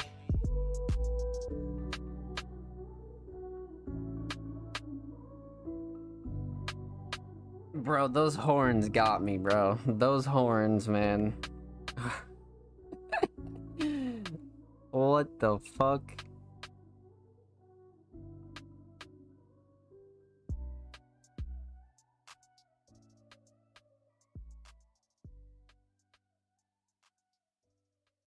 Okay, this was good. Overall, this was really good. I like this a lot. I like this a lot, but I'll get into the specifics here. Let's talk about three things. We're gonna talk about the instrumental, we're gonna talk about vocals, and we're gonna talk about the overall theme of Wine on Me. So, man, right off the rip, the instrumental choice here is perfect for especially the type of vibe that Melman was going for. Melman really snapped with the sort of like alternative R&B approach. It's mostly R&B, but there's like slight elements in his sound and in the instrumental that sort of remind me a little bit of, you know, like just a little undertone of trap or even just regular basic hip hop. Like there are some elements here that you know, make this alternative approach really nice. And it starts with the instrumental. The instrumental's great. Everything's super crisp, clean, clear. Nothing's clashing too overbearing. Both artists, Melman and Mars, fit really well on this. Vocals aren't too loud, anything like that. I feel like they both really snapped as far as the vocal mix goes. So, all in all, great instrumental choice for really the kind of approach, right? Because you know, you kind of got to be in the mood to make a song like this. And perfect instrumental choice. Everything was really crisp. I'd say my only gripe with this instrumental are those horns. Like those horns were way OD, like maybe like one or two, but like like I could just picture somebody with like the drum machine and they're just spamming the fucking horn on the like, goddamn, bro, lay off the horn a little bit. Goddamn, there is like at least fucking 400 horns up in this bitch. That is my only gripe with this instrumental. The horns were fucking hilarious. Like they weren't even bad. It was just kind of funny. But they're overall decent when used properly in R&B instrumentals for sure. So, all in all, great instrumental choice, 100%. Let's continue. Let's talk about vocals here. Now, Melman did an excellent job on the intro and the hook. Melman's verse was excellent as well. I feel like this was such a like a Melman-centered song, right? Like I feel like Melman really made us feel not only the emotion, but like the lyrics, the sort of one of those songs that you can really like associate and like really like picture in your head, right? Like it's just painting a picture that's like really vivid. And I think Melman did an excellent job, not only with the writing, but with the recording as well. Now, Shining Star, without a doubt, when it comes to vocals, is easily the hook. Melman did a really good job on the hook. Classic R&B performance. I love the way it's recorded. And the writing's excellent, man. The writing's excellent. And like, especially if like you're writing like this, man, like you got like 50 more of these like inside of you for sure. So this was well done. Everybody likes a good like kickback R&B kind of track, you know what I mean? And this is one of those tracks where like if you're in the mood, this will hit with a nice blunt, you're just chilling, kicking back in the crib, whatever. This is solid, 100%. I think Melman absolutely snapped on this hook. Now, Mars is definitely not an artist I'm familiar with through Money Green Music, and Mars I felt like brought a really good different kind of element to a softer kind of R&B track like this, right? More of a grittier kind of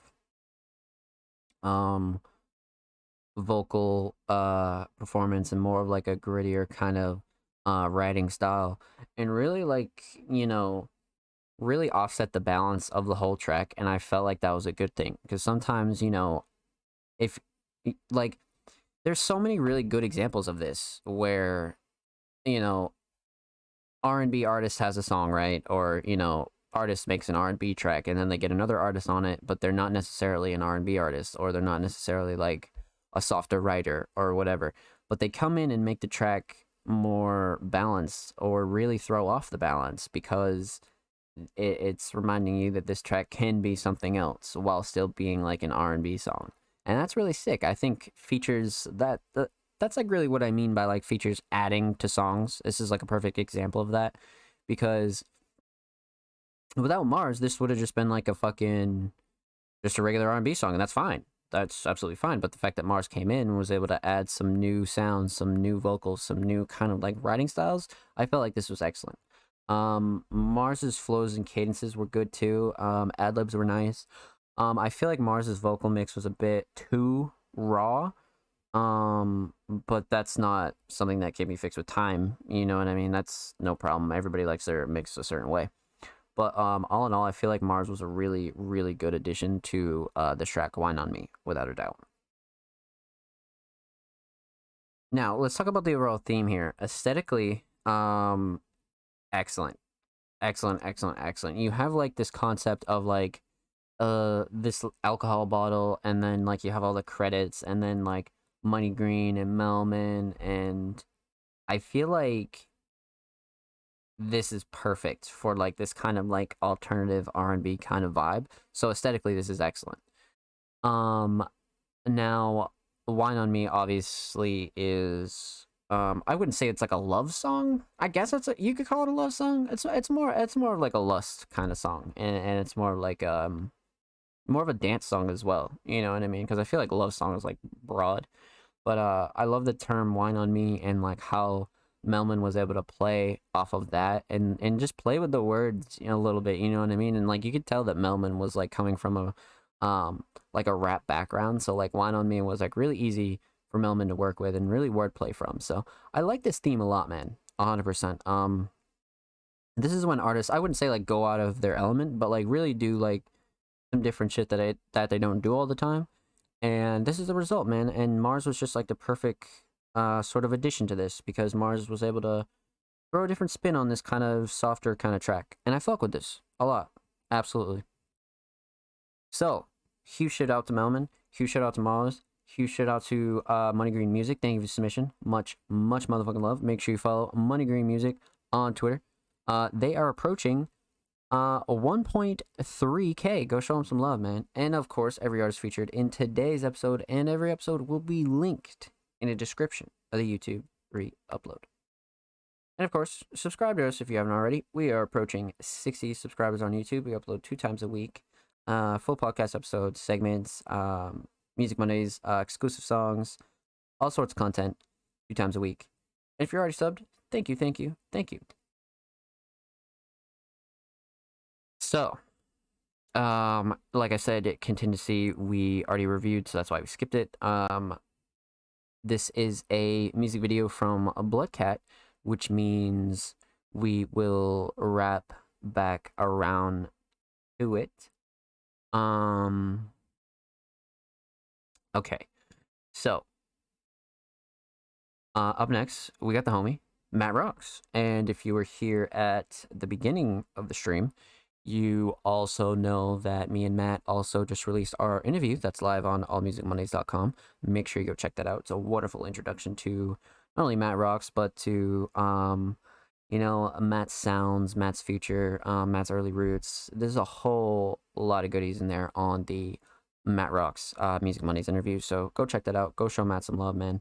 And, of course, per usual, let's check this out, man.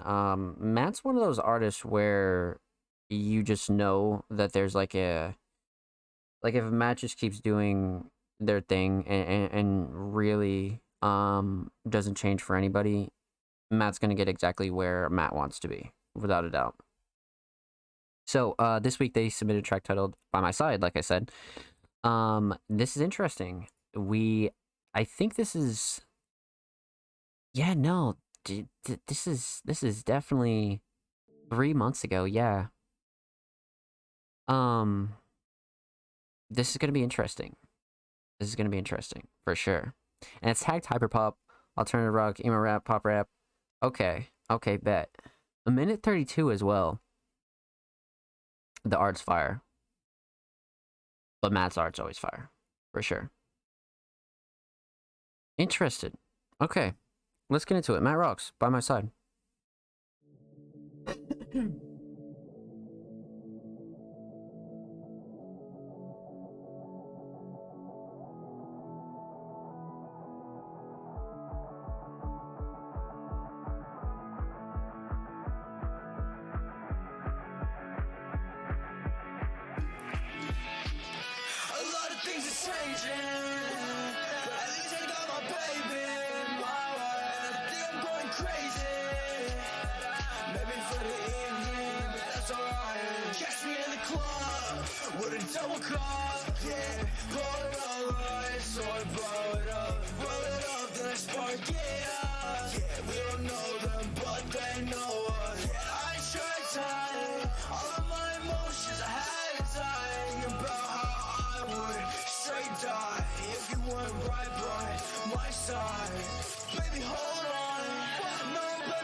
This is crazy.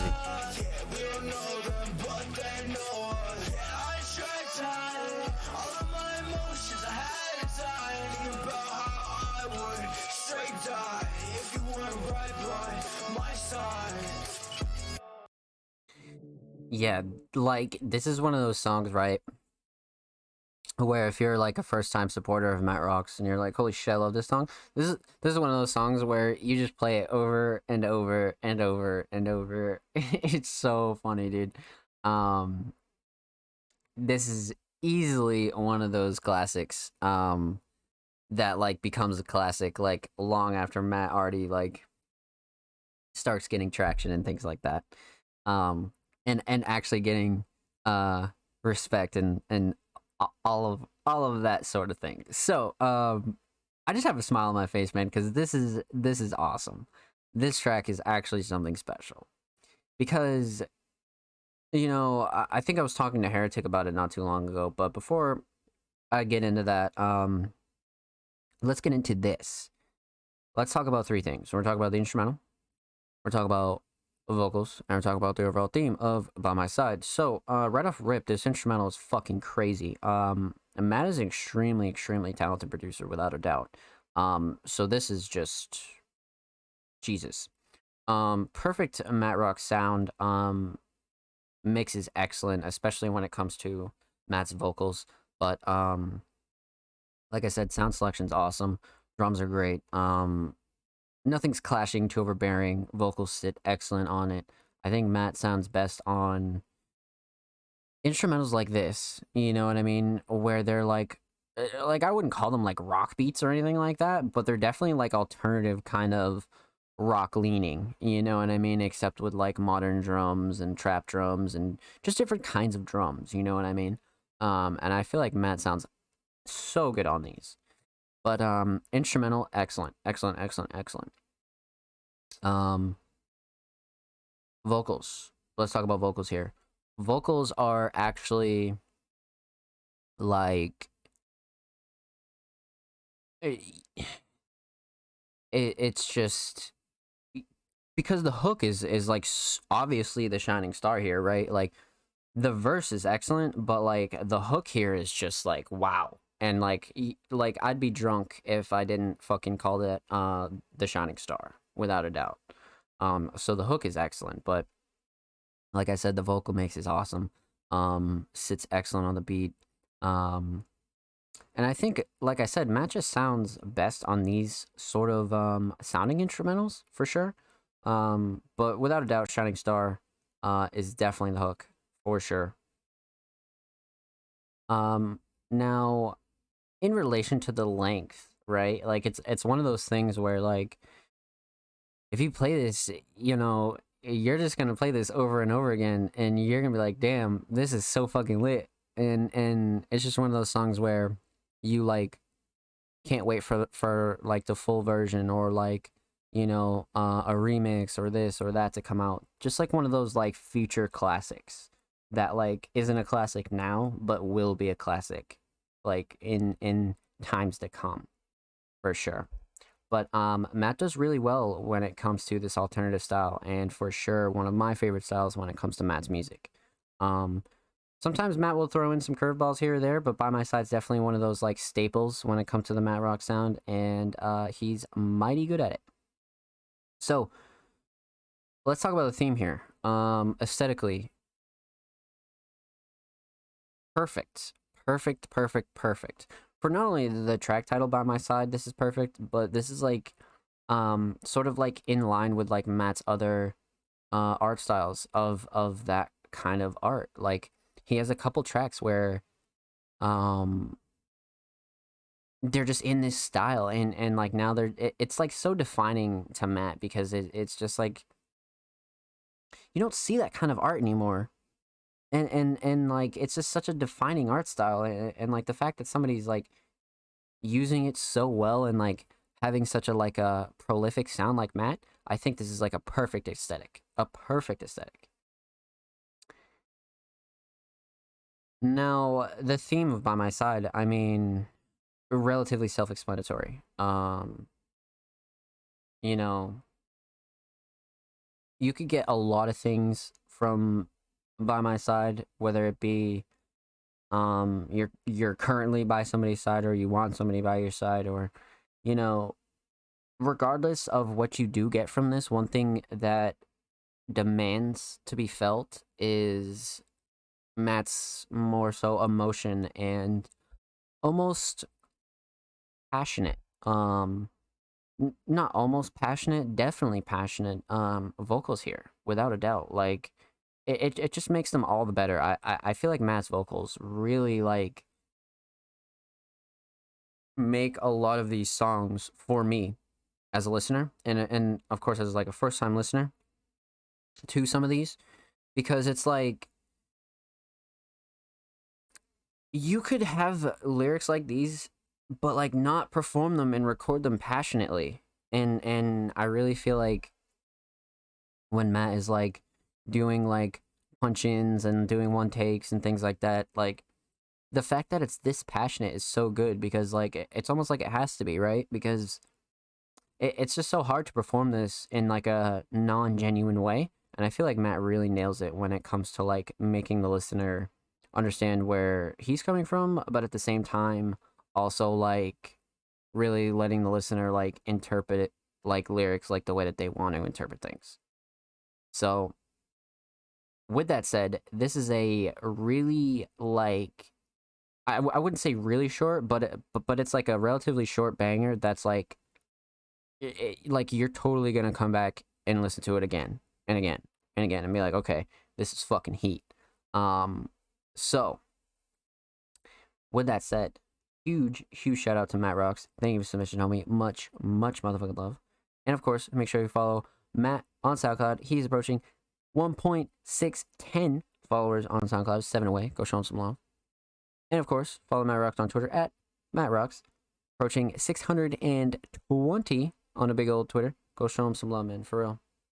And of course, every artist featured in today's episode and every episode will be linked in the description of the YouTube re-upload. So, let's get into this, man, because last week, if you were here for sort of like the later half of the show where we were discussing Cole and Mark's new EP, it really kind of blew my mind how much they leveled up. And Cole, if you guys don't know, is definitely the leading scorer when it comes to blending genres and flows and everything all within the same song. Cole really exceeds at that. And this track I anticipate to be no different, but who knows? This could be interesting. So let's check this out. We're gonna pop this open in a new Tabaroonie. And of course, you guys already know how I feel about this shit. This cover is fucking crazy. I love the chrome fucking parental advisory. I've already expanded on the text, and really just all in all, like a perfect, like, it was a perfect representation of last week's track, but we'll see what this week's track brings us.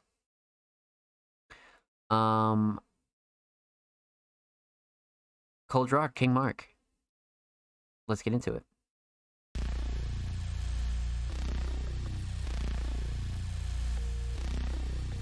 Oh man.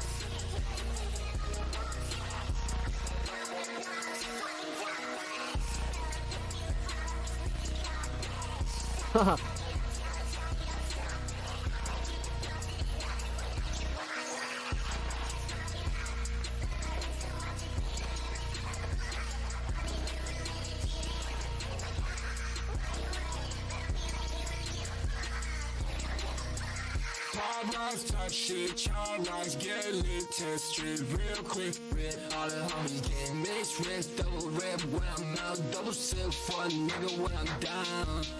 I'm basic, I skate shit, I break shit, I talk shit, walk shit, finna get paid. I don't got much, but we got it on the way.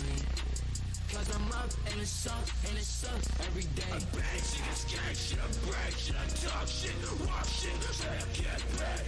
I don't got much, but we got it on the way. The bitch up and it's up every motherfucking day. I'm so dope, and I think my shit's the best. Yeah, nobody else can do it like this, huh? I go so hard and feel so real, cause I do drugs, y'all that shit. I'm depressed, but I'ma pull up like it's lit, huh? My sound slice, but I'ma pull up like it fit, beat. Holy fuck.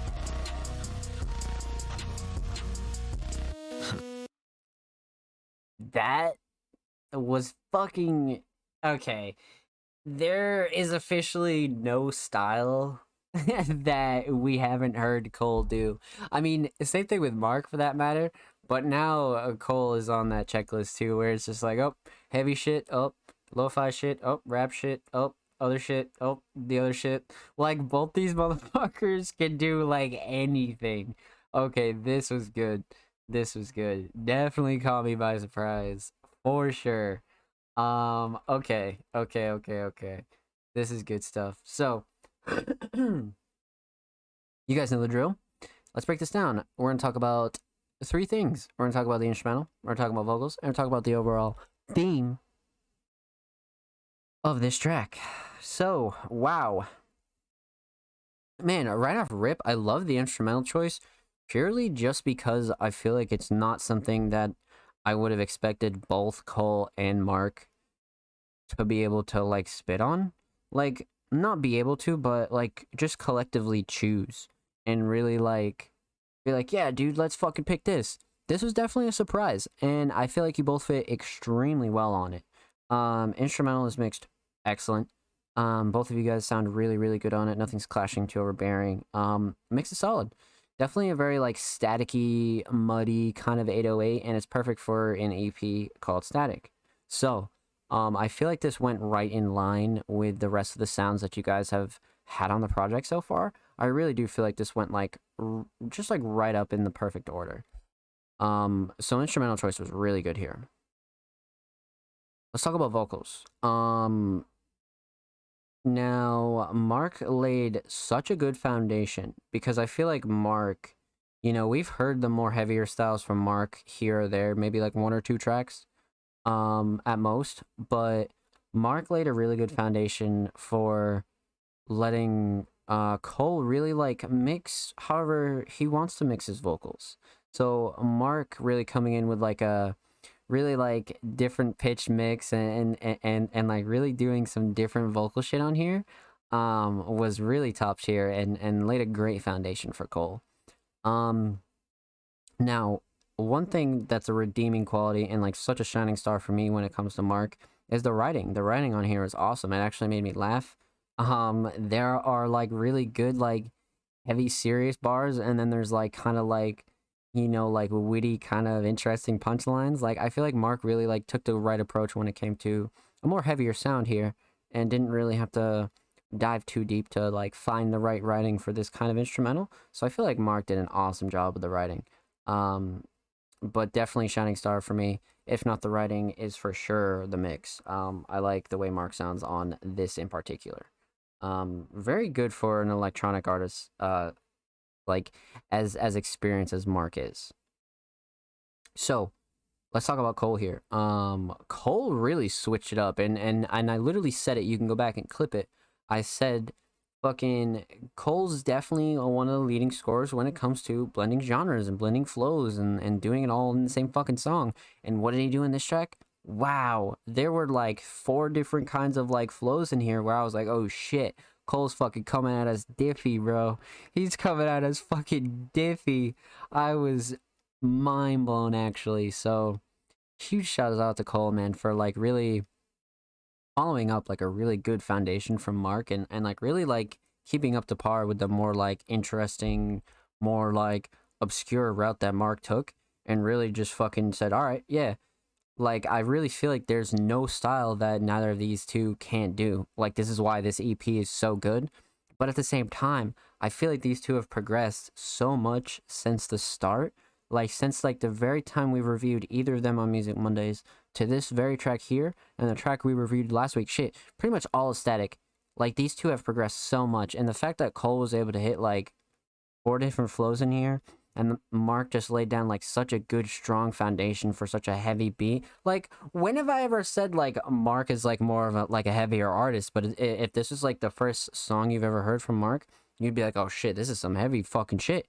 You know what I mean? Like Mark's vocals on this are fucking awesome, and then Cole follows it up with the ability to be able to like, you know, do acrobats with the vocals and just go here with the flow, go here with the flow. So flows and cadences for sure when it comes to vocals on Cole's side. Shining Star for me, without a doubt. I think you both really snapped on a style that isn't easily snappable and not everybody can hop on and can just do. So this is awesome. I tip my hat to you guys. This is fucking great. Static might be in my fucking top fucking projects of 2022. Like, bro, I got like 3 in mind. This is definitely one of them, bro. This is impressive. This is really, really fucking impressive. Let's talk about the theme here. Aesthetically, you guys know how I feel about the Static cover. Literally like deep fried Static. Like this is like really like some fucking crazy shit. I love the chrome parental advisory. The text here is like a perfect like balance for like you know like artist names, right? Because you know you take away the artist names and you're like fuck it, and it's just some deep fried Static, and then you add this, and it's just like the fanciness of it really adds to the griminess of the overall cover. So this is awesome. I was really a huge fan of this ever since I first saw it. Now the overall theme of this track, there wasn't like, you know, you can't really,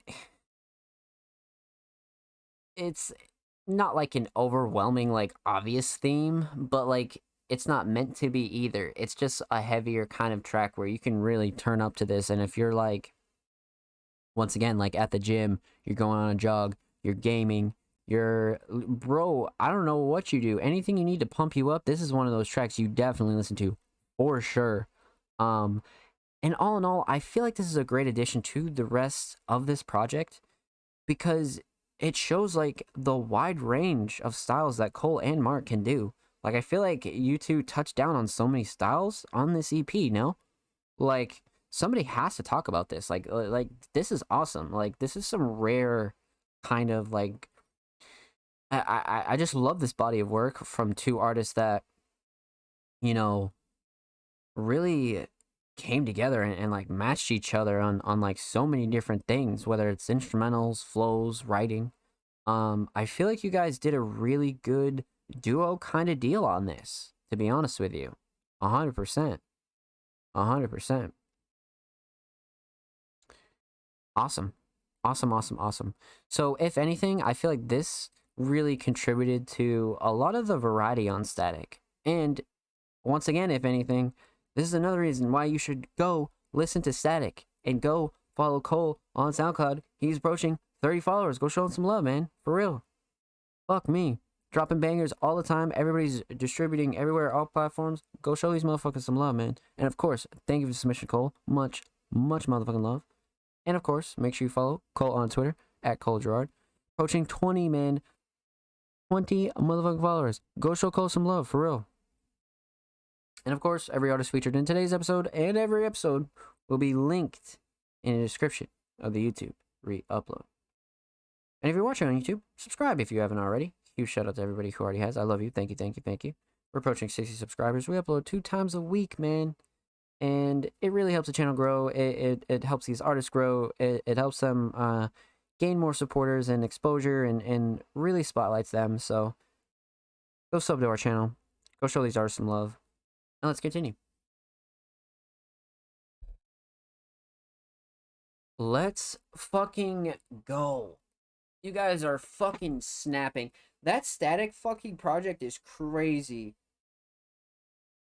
That project is actually fucking crazy. Like, no bullshit. Wow. Awesome. So, up next, we got the homie Thomas Marcus. Thomas is actually one of the most theatrical and cinematic producers we feature here on Music Mondays.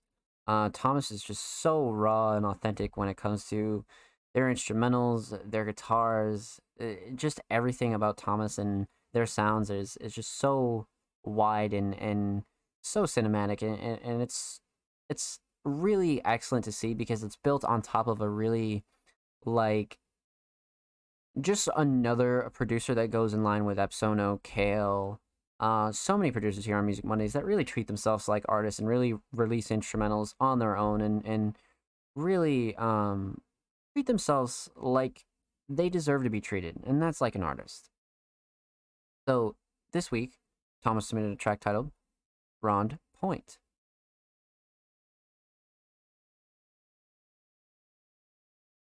Let's check this out. I'm going to open this in a new tab already. 10 days ago? This is super new. The cover is very classic. But, of course, you have the Thomas Marcus watermark here, which I love. I think that's a great thing. And it's just a staple throughout all of Thomas's covers as well. So, I feel like this is another, like, a really good, like, standard theme when it comes to Thomas Marcus, you know what I mean? You can always expect, like, just the style, you know what I mean? Just the standard style that Thomas really embodies, and it's just this simplistic aesthetic style, and as a producer, I really like it. Producers really do well with that, so I feel like Thomas is definitely on that list, for me. But, Thomas Marcus, Rond Point. Okay.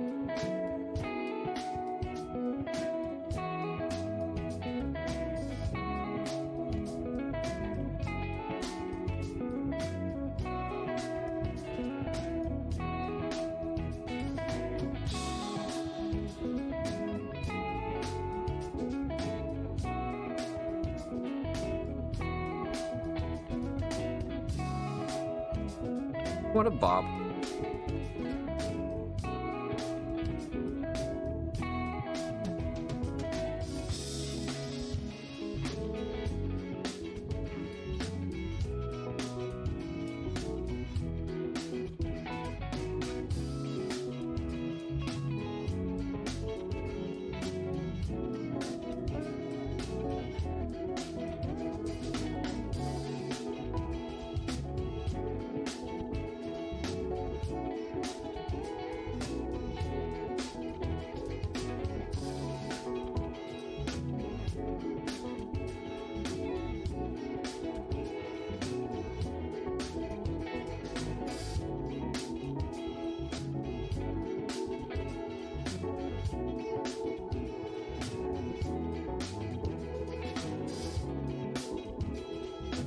Yeah, that's a bop for sure.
Man,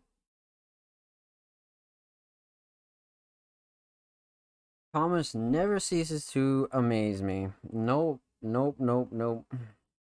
Truly. Let's fucking go, man. So, smooth with it. Always smooth with it. Always smooth with it. Um, obviously no vocals, so we're gonna talk about two things here. We're gonna talk about the instrumental, and we're gonna talk about the overall theme of Rond Point. Man, oh man, oh man. So right off rip, the mix is excellent. Everything is super, super crisp. Drums are nice, sound selection's nice. Thomas is definitely a producer that I would say never has an issue when it comes to their mix. Super crisp, super clean. Like I said, nothing's clashing, too overbearing. Always enjoy a Thomas Marcus mix for sure. Shining Star right off rip is definitely the melodies for sure. Like without a doubt, Thomas is really known at this point for having these wonderful, like cinematic kind of like movie like score melodies that are just so like what the fuck, you know what I mean? And this one definitely does its job when it comes to like putting you in sort of like a peaceful mindset, you know what I mean? And really like a peaceful state, and I wouldn't say like happy go lucky state, but peaceful, you know what I mean? Like if you're stressing shit like that, I really feel like this is a very like peaceful kind of track without a doubt. So huge shining star here for me without a doubt has got to be um the melodies for sure. But one thing that you can never sleep on when it comes to Thomas is um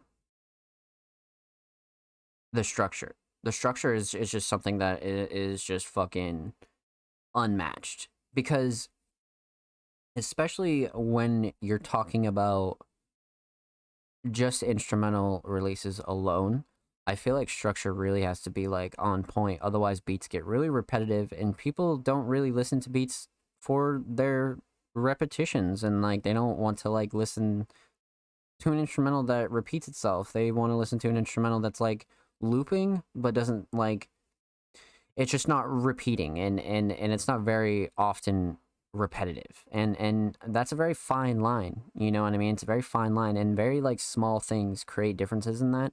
You can go back to the Lil Wedge track and really like see how like the small things really matter when it comes to like breaking up and like really separating beats through structure.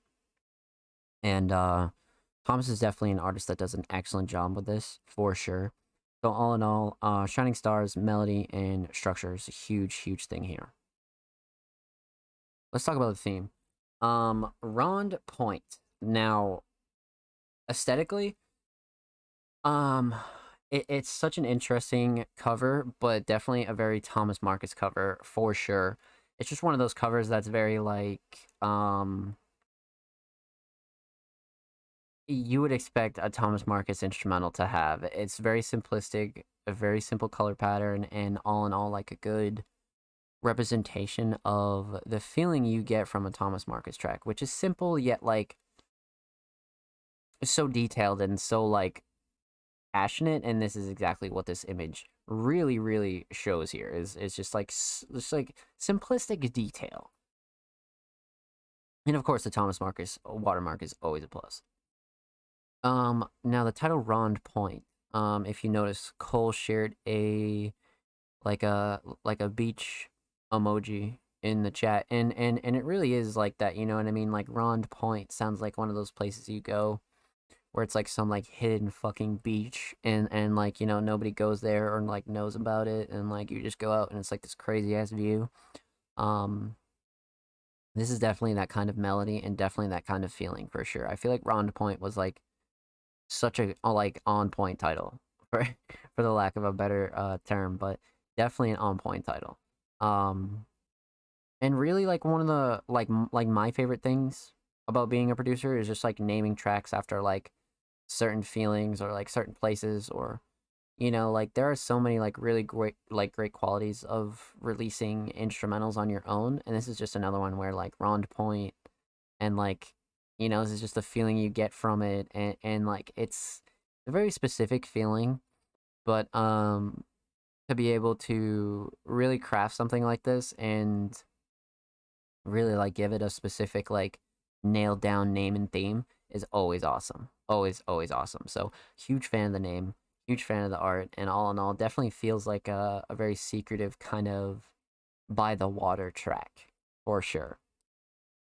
So, with that said, huge shout out to Thomas Marcus. Thank you for the submission, homie. Much motherfucking love. Make sure you follow Thomas Marcus on SoundCloud. He is approaching 170 SoundCloud followers. Go show him some love. Tons of instrumentals, tons of awesome sounds on there. Go check him out for sure. And of course, make sure you follow Thomas Marcus 075 on Twitter, approaching 20 motherfucking followers. Go show Thomas some love, man. And of course, every artist featured in today's episode and every episode will be linked in the description of the YouTube re-upload. And of course, if you're not already subscribed to us, subscribe. We upload 2 times a week. We're approaching 60 motherfucking subscribers. And if you're already subbed to us, thank you. You guys are the best. I appreciate it. Yeah. Whole lot of Music Mondays content on the channel. Whole lot of new uploads. Whole lot of new everything up there. Go show our channel some love. Go support these artists. And let's get back into it. So, up next we have Kale, but this last audio submission down here is Quad Records. Like I said, they do not follow the Music Mondays Twitter page, so that's all we ask per usual. If you're not following the page, we will always go through submissions by the people that not only are already following us, but that is our only guideline prior to starting the show, is that you're following the Music Mondays homepage. So feel free to drop us a follow and submit for next week. But I think that does it for audio. I think besides Kale, Absono, Heretic, Dread, Wet Jet, Bad Boy, Offspring, Money Green Music, Black Cat, Matt Rock, Cole, Thomas Marcus, and Kale. Okay, so you guys know the drill, man.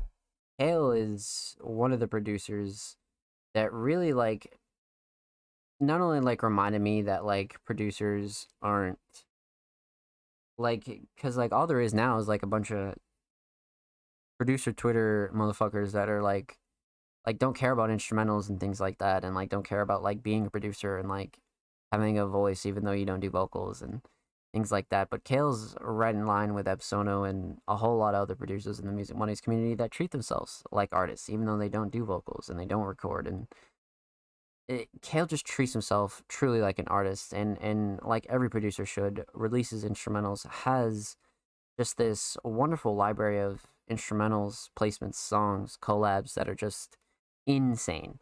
And on top of it, Kale is extremely welcoming, friendly in the Music Mondays community.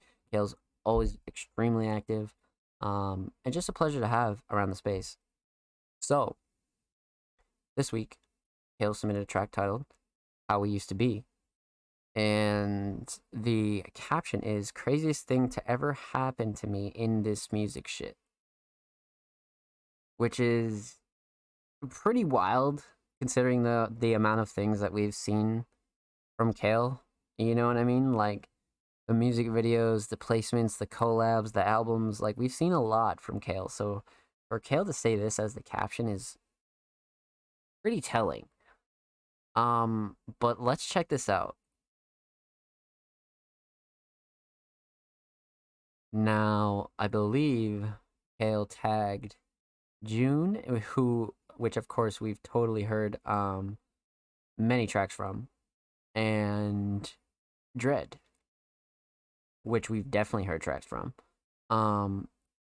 So this is a collab beat between Kale and Dread, and it's a June track featuring none other than the underground legend Slug Christ, which is pretty crazy. It's pretty fucking crazy. Like to think that Kale actually has a slug placement, man. That's like, for those of you who've been around the underground space for a while, you know how special this is. And Slug is definitely, he's just an artist that really opened a lot of doors for a lot of artists when it comes to alternative sounds and really bringing emotional music back to a place where it felt genuine. And Slug is an interesting artist, man, but nonetheless is an absolute legend in our space for sure. So, June, How We Used to Be, featuring Slug Christ, Prod, Kale, and Dread.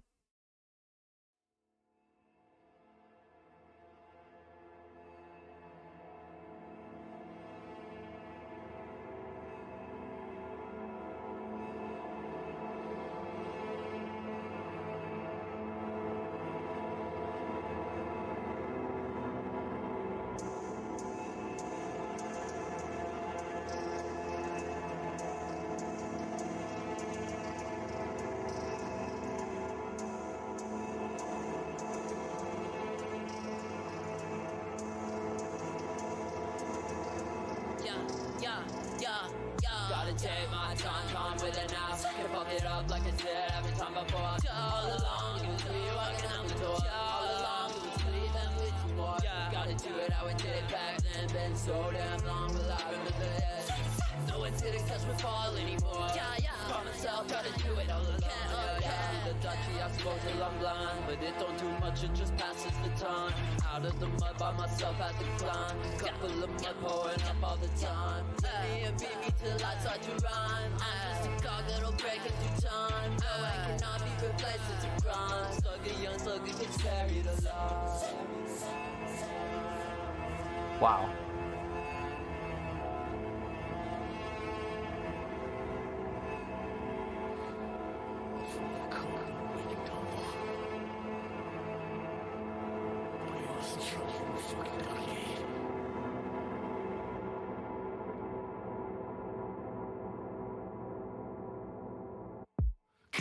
Offer me a cup, I'ma make it double.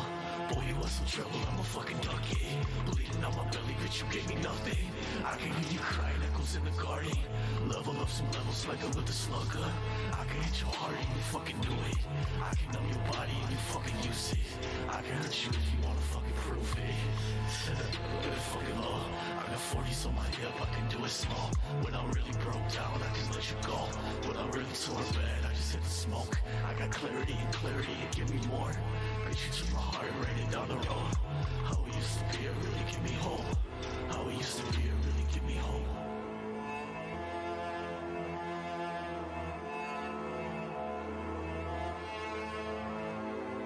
Wow.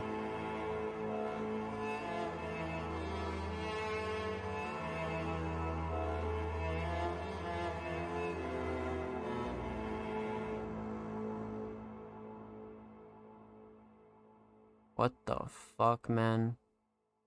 That was a fucking masterpiece. Holy shit.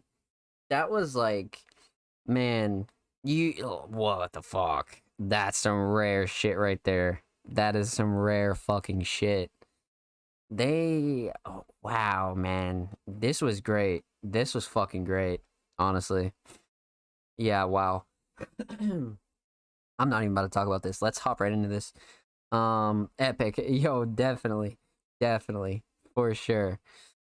Let's talk about three things. And we're gonna talk about the instrumental, we're gonna talk about vocals, and we're gonna talk about the overall theme of How We Used to Be.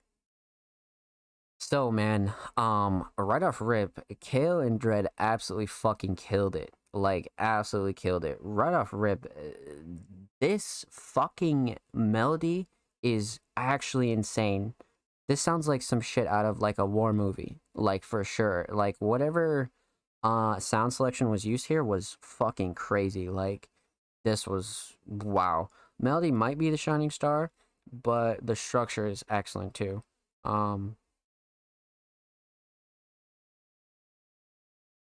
The structure is so unique, but it's so like it's always progressing and it's not going backwards, right? There's no like hook, there's no anything like that, but it's always progressing. So it's 2 minutes 50 seconds of progression. And that's what I love about this. I feel like the structure is fucking awesome. I feel like the break after Slug and before June is really, really perfect. Man, holy shit. Yeah, so I'd say this is a great instrumental choice when it comes to both Slug and June. but Kale and Dread absolutely fucking snapped on this, man. And of course, the mix is excellent, excellent, excellent, excellent mix. But Shining Star is easily the melody and the structure. The structure is awesome. Such a unique structure, and like a structure that like keeps you guessing, and I love that for this beat. This was just a really good structure. Let's talk about vocals. Now, Slug is obviously who comes in first, and man, absolutely did not disappoint, especially when it comes to a more like somber sort of alternative trap style. Um Man, holy fuck, Slug absolutely snapped on this. Um the writing was crazy though. The recording is just so full of energy, and the ad-libs are fucking excellent. Like this was like such a great feature to have on this track. Because it brought that real good energy to match this real somber beat, right? Because you could have took this beat and made a whole bunch of fucking different types of like emotional, kind of like sadder, leaning songs, but this is almost like a turn up song with like such a like a somber beat, and it's fucking crazy. Like, and they don't make shit like this anymore, you know what I mean? Like people just don't go out of their way to make shit like this anymore.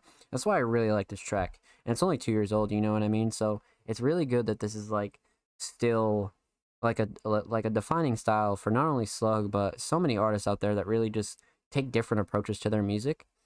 And I really feel like Slug fucking snapped on this beat for sure. And especially, like I said, for more of like a more somber kind of instrumental, I feel like Slug totally killed it. Definitely shining star for me here is the writing, performance. The ad-libs was a great touch. Let's talk about June here. Now, June is an artist we've heard a couple of times through Kale. Kale has worked with June for quite a bit. But man, June absolutely came different on this fucking track, bro. June was coming fucking sideways on this motherfucker. Like, holy shit. I feel like this was I wouldn't go as far as saying the most aggressive that we've seen June, but definitely on the more aggressive side and the more like emotional when it comes to being passionate in the recording and like really putting on like a good performance in the recording. So I feel like you can feel a lot of the emotion when it comes to June, but June definitely wrapped this up after like a crazy Slug verse. June definitely like wrapped this up in a nice bow for us and really sent us off on our way for the outro. Like truly. June's writing is not only insane, but just the mix and the overall tone of this almost turns it into a darker track, but not really, because the lyrical content and the writing on June's side of things is still almost matching Slug. So I feel like they were both on the same wavelength when it comes to this track for sure. So definitely a solid collab. I feel like these two work well together, but at the same time, this is just a crazy song all around because Kale and Dread like really like it laid this foundation of this like somber kind of like war instrumental with like these like perfectly sounding drums, man. Holy shit. So this is great. This is fucking great. So vocals are excellent. I feel like Slug and June absolutely killed it. Kale and Dread absolutely killed it. This is a 4-man motherfucking track right here, and everybody did an excellent fucking job. Instrumental solid. Shining Star is absolutely the melody. I feel like Kale and Dread absolutely killed it. Slug and June absolutely killed it. I love how the duo was on like the same wavelength, and also June wrapped it up with a more aggressive, in your face type of recording, but at the same time kept it in check. Yeah, both these two absolutely snapped without a doubt. So let's talk about the theme here.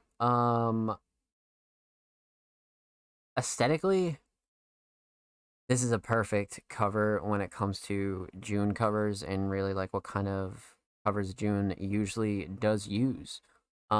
This is just really, one of those like aesthetically pleasing photos like in your crib or like in somebody's crib or like you find on your phone, and you know, presumably maybe around Christmas time or something like that. And this is just one of those that's like it just works for a song like this because it's so it clicks in your brain. You know what I mean? Like it really clicks in your brain, and you're like, holy shit! Like that, like images like this for me, anyways, as a listener, always click in my head, and that's why I enjoy using them as well. So aesthetically, this really hit for me.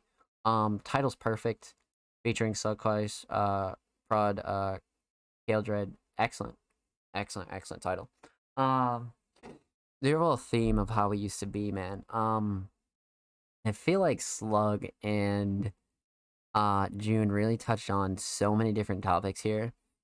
So this is really like one of those songs where you just love it for the collab effort and like the fact that two artists really came on here and talked their shit. And June like wrapped it up with like a little bit of meaning at the end, but all in all, like you can grab a couple of different themes from this and really like really just you know sit back and take in like a few different kind of subjects because this is one of those songs you could listen to over and over again and you're going to pick up on different punchlines, different meanings, all sorts of things like that. So definitely a timeless classic right here for sure. And I'm very proud of Kale. I had no idea this was in Kale's library, and this is just insane. Just insane. Kale's a fucking legend, man. Huge shout out to everybody involved in this track. This was awesome to play on stream, man. This was really dope. And of course, make sure you follow June on SoundCloud. June is approaching 810 motherfucking followers. Lots of classics on there. Lots of motherfucking classics.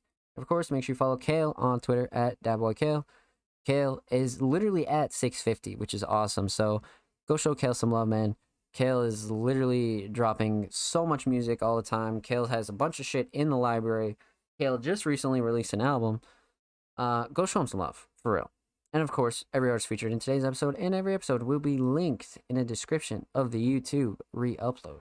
And of course, subscribe to us if you haven't already. We're approaching 60 subscribers. We upload 2 times a motherfucking week. And huge shout out to everybody who's already subbed. Thank you. Holy bejesus.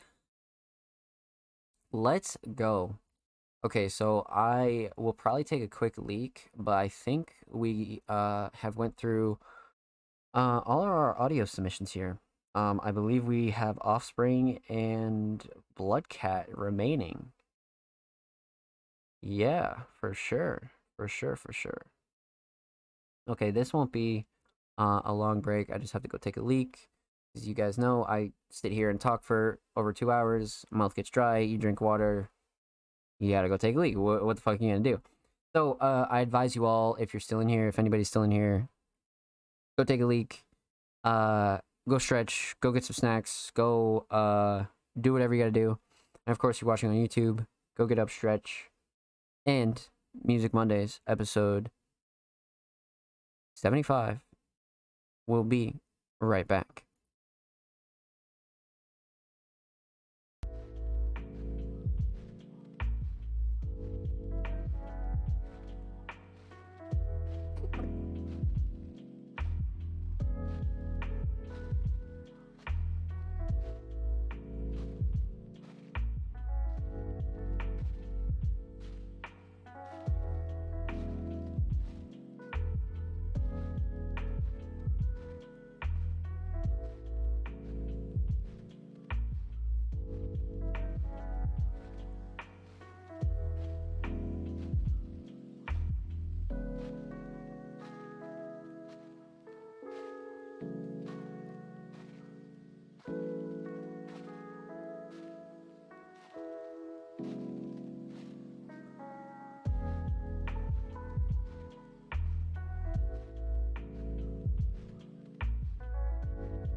Alrighty.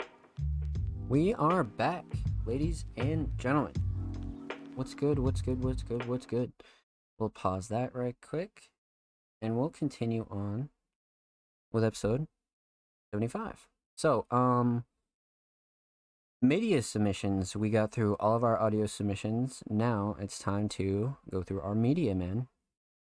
So, as you all know, we go through audio tracks first, whether that be vocals, instrumentals, raw instruments, things like that, and then we move on to art pieces, music videos, short films, things like that. And up first, we got the homie Offspring Serious.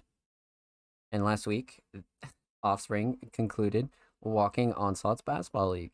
And if you don't know Offspring, which I'm sure you do, but if you don't, Offspring is easily one of the hardest working artists around the Music Mondays community. And truly is just a really inspiring artist to not only be around, but really just see like all their visions come to life and really watch Offspring progress their content, whether it be production, short films, filming, editing, digital art. I think one of the first things I ever reviewed from Offspring was their website. So Offspring is really a content powerhouse, without a doubt. So they submitted a YouTube visual titled Time to Transcend. Time to transcend to my calling. To my calling. I am interested. I am definitely interested. I spoke to the whistles from above. They was calling for a new change of pace. They see I'm still in my old state, and I was trying to evolve. It's been too long since I had a spiritual training session. Oh shit. And he said, thank you for showing your love and support. Let's go, man. Okay, bet. Let's check this out. Go full volume. Mind if I sit here? Yo, what's good, Offspring? Welcome, welcome, welcome. Hope you're well. Full volume. 720 full screen. Let's go.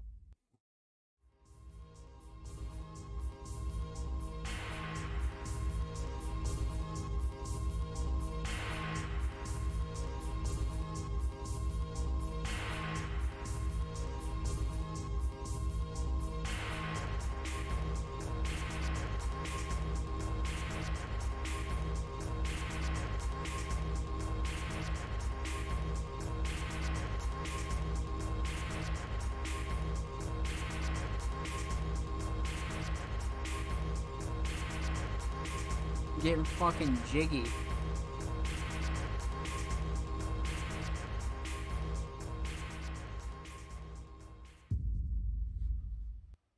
Oh shit.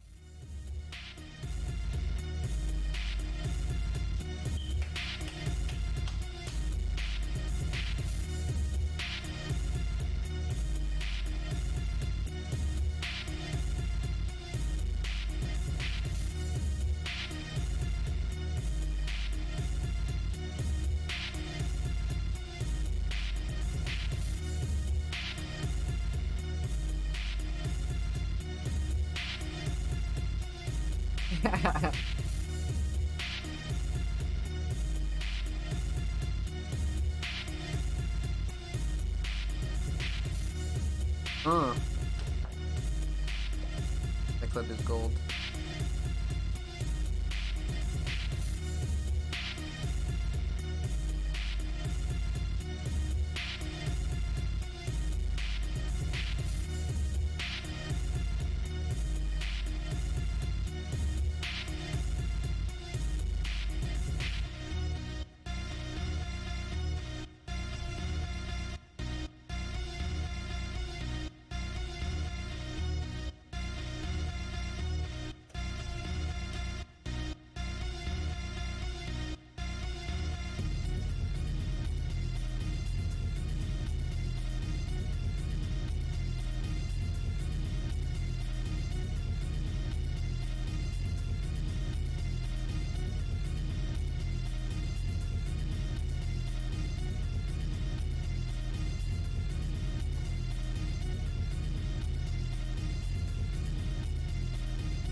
Ice.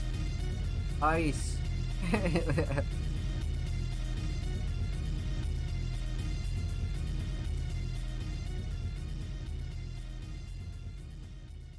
Fuck out of here.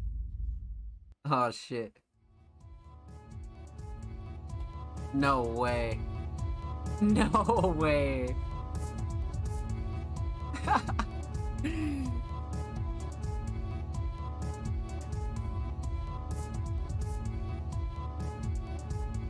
No way, dude.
Oh man.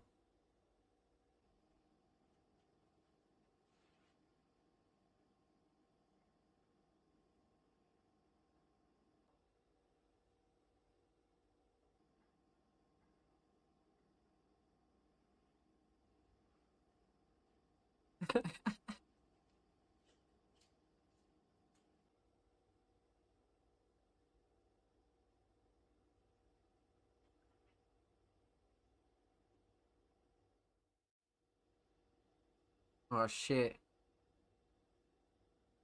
He's fitted.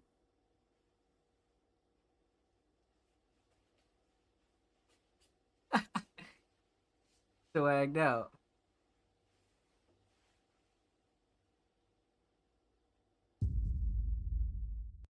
Oh man.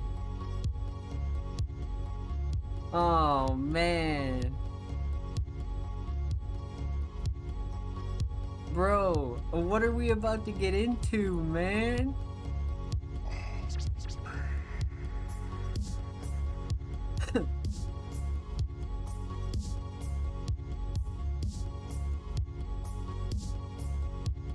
Let's go.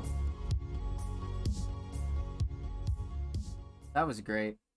That was great. See, I like that for a lot of reasons. Okay, and not only is the editing improved once again, and like the shots that you're getting, and like the ideas, but I feel like the way that you're incorporating your music and like the way that you're continuing to incorporate your art is so beneficial. Like I really feel like that's such a plus. Um wow. Okay. This was like really really awesome. Especially like the like intro outro where you were just like, "All right, a fucking number 36," and then the outro with the "out now." Like that was perfect. But like I'd say another really big shining star here though is the editing. The editing is really simple, um, but it's also crisp, and it's like the little things, you know what I mean? Which of course take, they're not like little things when you're editing, but doing them is well worth it because it makes like such a difference, and you can just do so many different things. But I like this. I like the direction that you're going, Offspring. This is going to be interesting to see. You're going to love it. I do. I do. I really do. This is definitely like such a good combination of like everything that I think you excel at with like, some new like little bit of sauce in there. You know what I mean? A little bit of marinara. Not that I'm not saying you shouldn't continue to do new series like Walking Onslaughts, but things like this are also like super beneficial when it comes to, like, say, your production, or, you know, smaller scale things where you don't really have to like think out long-term projects, but then again, long-term ones are more fun too. So all in all, it's situational, but at the end of the day, I truly like this direction. I like this direction a lot. This is definitely something I would love to see more from you. And on top of, like, you know, continuing your long-term projects, Walking Onslaughts, things like that, without a doubt. So this is impressive. Good for you, Offspring. Let's fucking go, man. Let's fucking go. The summer is definitely yours, without a doubt. Without a fucking doubt. Awesome. Awesome, awesome, awesome. This was a pleasure. See, 4 likes already? I'm gonna drop a like on that bitch too. Let's fucking go, man. Good for you. And of course, make sure you follow Offspring Mysterious and go drop a sub on their YouTube.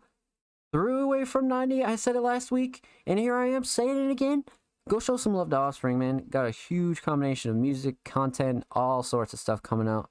Offspring's really killing it in the content game, man. So keep your eyes peeled. Keep your eyes peeled. And of course, per usual, make sure you follow Offspring Mysterious on Twitter, and every artist featured in today's episode and every episode will be linked in a description of the YouTube re-upload. And of course, if you're watching on YouTube, make sure you subscribe if you haven't already. We are approaching 60 subscribers. We upload 2 times a week. And we're just trying to grow the channel, man. Huge shout out to anybody who already has. Like I said, thank you, thank you, thank you. Yeah, let's get it. Thank you, homie. You're very welcome, Offspring. Thank you for your submission. Let's fucking get it, baby. I think last but not least, we have Bloodcat. Just want to double check, make sure we didn't miss anybody. Okay, yeah, we're good. This will be crazy. This will be really, really crazy. You know, this is, you know, okay, so a little backstory. One of the first things that Bloodcat ever submitted to Music Mondays was a visual. I can't for the life of me remember what track it was for, because it was, I think, like episode 50, so like at this point like 25 weeks ago now. But yeah, this is like really crazy to me, because like I kind of like skimmed through this to see what it was about to be like. This is about to be fucking crazy, man. So Cigarilla is a song that we've already reviewed here on Music Mondays, but we've only reviewed the audio. This is a unreleased exclusive Music Mondays premiere of the official music video for Cigarilla by Bloodcat.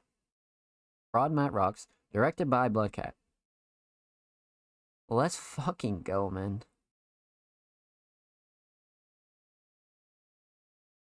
And of course, the lyrics, website, bloodcatofficial.com, SoundCloud, Instagram, Merchant Stems. Let's fucking go, man. Cash Cat, the legend. Let's fucking go, man. I'm really excited to, like, you know, much like Matt, Mark, the whole Music Mondays community, man, is so fucking talented. And Bloodcat's another one where, man, Bloodcat just needs to keep doing what he's doing, keep doing his thing. Don't listen to fucking nobody, bro. And Bloodcat's gonna be right exactly where he wants to be, man. Me and Bloodcat recently had a lengthy interview that really goes into detail about not only Bloodcat the artist, Bloodcat the person, lots of really great lore and background, and really early root stories, inspirations. We had a really great sit down, man. So if you haven't seen me and Bloodcat's interview, make sure you go check that out. Go show some love to Bloodcat. Because not only on top of Bloodcat being extremely talented artist, but Bloodcat is really just a pleasure to have around the Music Mondays community. Between, you know, just we're all very blessed to be able to have each other, and I'm definitely very thankful for the community. Um, and the community is always just thriving, man. And I'm very proud to see where everybody has come after 6 months of 2022. I'm without a doubt so proud of everybody that has not only consistently submitted, but just comes through and improves their shit, and everybody who's been doing their thing, man. I'm just very proud of all you guys. So, with that said, Bloodcat, Cigarilla official music video, exclusive Music Mondays premiere, unreleased. Let's get it. Life, pop stuff for real. You know the good and no pasta, yeah. I got the sauce and sauce and now she brought the pasta. But when she out the pack, I go and pasta. She need a real life pop stuff for real. Stacking up the green and no rasta, yeah. I got the sauce and now she brought the pasta. But when she out the pack, I go and pasta. When she's smoking on that thing, she cigarilla. Losing my when I go acapella. You won't catch me dead inside a Tesla. Cause if I die, I'm dying nice style, high style, fresh style. Smoking on that bag, she cigarilla. I've been blowing racks on drip, need that umbrella. You won't catch me dead inside a Tesla. Cause if I die, I'm dying nice style, fresh style. With the blast, cigarilla, pack the gas. Watch me hit my pass, watch me get my bag.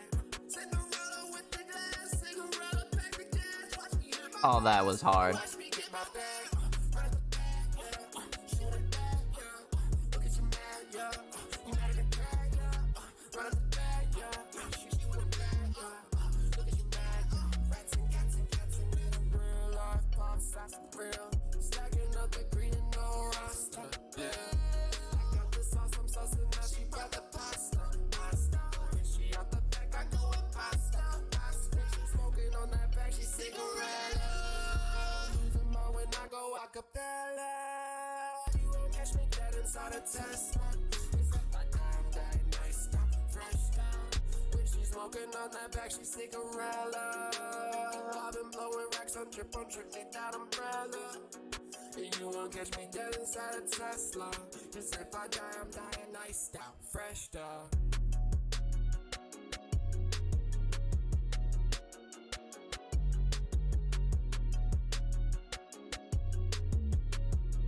That was fucking great. Holy shit.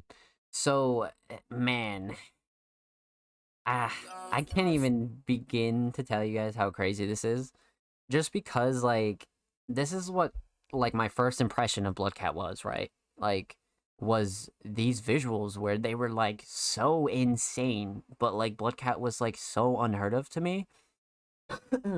And Bloodcat's just one of those artists that is gonna, like, do it all because they want to and because they just push themselves to. It's so impressive to see it, just the amount of, like, effort that goes towards this, but, like, how consistently and how, like, often Bloodcat puts out quality content like this. Like, quality visuals, quality tracks. Like, it's just fucking crazy. Like, really crazy. So of course we've already reviewed Cigarilla, but we're gonna talk about this visual here, and right off rip, from the very first visual that we've ever seen, this one is just so insane compared to the more older ones that we've seen. Like, and not that that's a bad thing or anything like that, but what I'm saying is progression. Like, this is fucking insane. So, directed by Bloodcat, and whoever the fuck edited this, bro, they went fucking crazy. Whoever edited this went absolutely bonkers. Like, absolutely bonkers, man. This was impressive. This was absolutely fucking impressive. Because I wanna remember the first visual that Bloodcat sent in. Because this is just, it doesn't, like, take the cake, but like it's just like such a great improvement, man. It's such a great improvement, and I'm like, whoa, like holy fuck, this is like right off rip. We already knew that Bloodcat was like not camera shy, anything like that. Bloodcat's very comfortable on camera. From every visual we've seen, I think we reviewed like upwards of like 5, 6 maybe, and they've all improved so much, like so fucking much. This one in particular, though, with the amount of shots and like the amount of B-roll too, like all the extra stuff is perfect, but the way that everything is synced up, like that's why I want to know who edited this, or like whoever did it did, whoever did it did an excellent job. Whoever did it, because holy fuck, because this is perfect. But more so, a Bloodcat really being like the director in this really shows like his vision as an artist, right? And like the ability to like make his visions come to life. And the way that this video is split between this red lip room and this pool shot are fucking great. But you have this like little amount of like B-roll wrapped into it. Like the shot with the umbrella and like the money right there, that one. And the like rolling the gas and like rolling, it's just that shot too is like another one where it added like that much more griminess to this visual, because this could have been like just a very like, you know, I feel like shots like that remind you how grimy Bloodcat can actually get, and I feel like that's like such a plus when it comes to making visuals like this. Truly, like this is excellent, and we actually get to see like the new cat ears in full effect. Like he's rocking his own brands. Like there's too many good, like just excellent fucking things about this that you could literally list off, but I'd be here all night. I'd be here all night. But nonetheless, this was fucking awesome. This was really, really awesome. I really feel like this might be the best one we have ever seen, and all of them are so fucking good. So that's saying a lot. Like that's really, really saying a lot. But man, like I remember when Bloodcat was telling me, how he used to film visuals and how simple it was, and like the DIY aspect of it, and that's why I was so obsessed with it, because like anybody can go pay a fucking cameraman, anybody can go pay an editor, but like to like be able to do this like DIY like with your homies, and then like go and edit it and really like have it come out with like a nice product like this, it's like, yo, all right, bet. You know what I mean? Like that's like the definition of DIY, is like working with what you have, you know what I mean? So it doesn't matter what you have as long as you're working with it. So it's like, all right, bet, like I'm gonna figure this shit the fuck out. Bloodcat had a vision, figured it the fuck out, and that's what Bloodcat always does with every visual. Has such a good vision and figures it the fuck out. And I think it was the little skunky visual that really had the same effect, where it was relatively simple. You know what I mean? But like the shots, the like lack of camera shyness, like everybody being comfortable is like all like such a plus. It's like all such a fucking plus, because you get these like raw, like really like self, like organic, like you did it visual, like, and I love that. Like that's what the underground is all about. Like that's what being independent is all about. Like nobody could ever take this vision away from Bloodcat now. You know what I mean? Like, and it's all done so well. So kudos to Bloodcat, man. Very, very fucking impressive. And once again, you guys are all progressing at such a crazy rate, and I'm so proud of all you guys, man. Excellent, excellent fucking job on this. Whenever this is dropping, be sure to look out for it. Music Mondays will definitely let you know. Huge shout out to Bloodcat for letting us premiere this. Be on the lookout for this. It's dropping extremely soon, I would imagine. And make sure you go sub to Bloodcat's channel, man. Bloodcat is 3 away from the big 140, man. 1 motherfucking 40. Go show Bloodcat some love, for real. And, of course, per usual, make sure you follow Lil Skunky Raps on Twitter. Skunky is also approaching 6 motherfucking followers. Go show Skunky some love. And, of course, every artist featured in today's episode and every episode will be linked in the description of the YouTube re-upload. And of course, if you're watching on YouTube, subscribe if you haven't already. We upload 2 times a week. trying to grow the channel as well as show love to all these artists here. New podcast content, new series, new segments, exclusive songs, everything available on our channel. Go show that some love. And if you already have, thank you, thank you, thank you, thank you. Favorite Bloodcat video for real? He fucking snapped. Like, absolutely snapped. Yeah, that about does it. That about does it, ladies and gentlemen. We went fucking crazy tonight. We went absolutely fucking crazy tonight, man. Let's go. Like, let's fucking go. You guys absolutely fucking snapped. Huge shout out to everybody who submitted tonight. Huge shout out to everybody who came through, showed love, showed support. I appreciate it, man. Thank you, thank you, thank you. That was quite the night, literally. Quite the night. Plez came through with the fucking 5 gifted. What the fuck? Missed the show? What the fuck? Holy shit. Plez came through with the 5 bomb to end the motherfucking show. This guy. Holy fuck. That puts us at 17 fucking subs. What the fuck? What the fuck? Oh my god. Yo, Blez, you didn't have to do that, homie.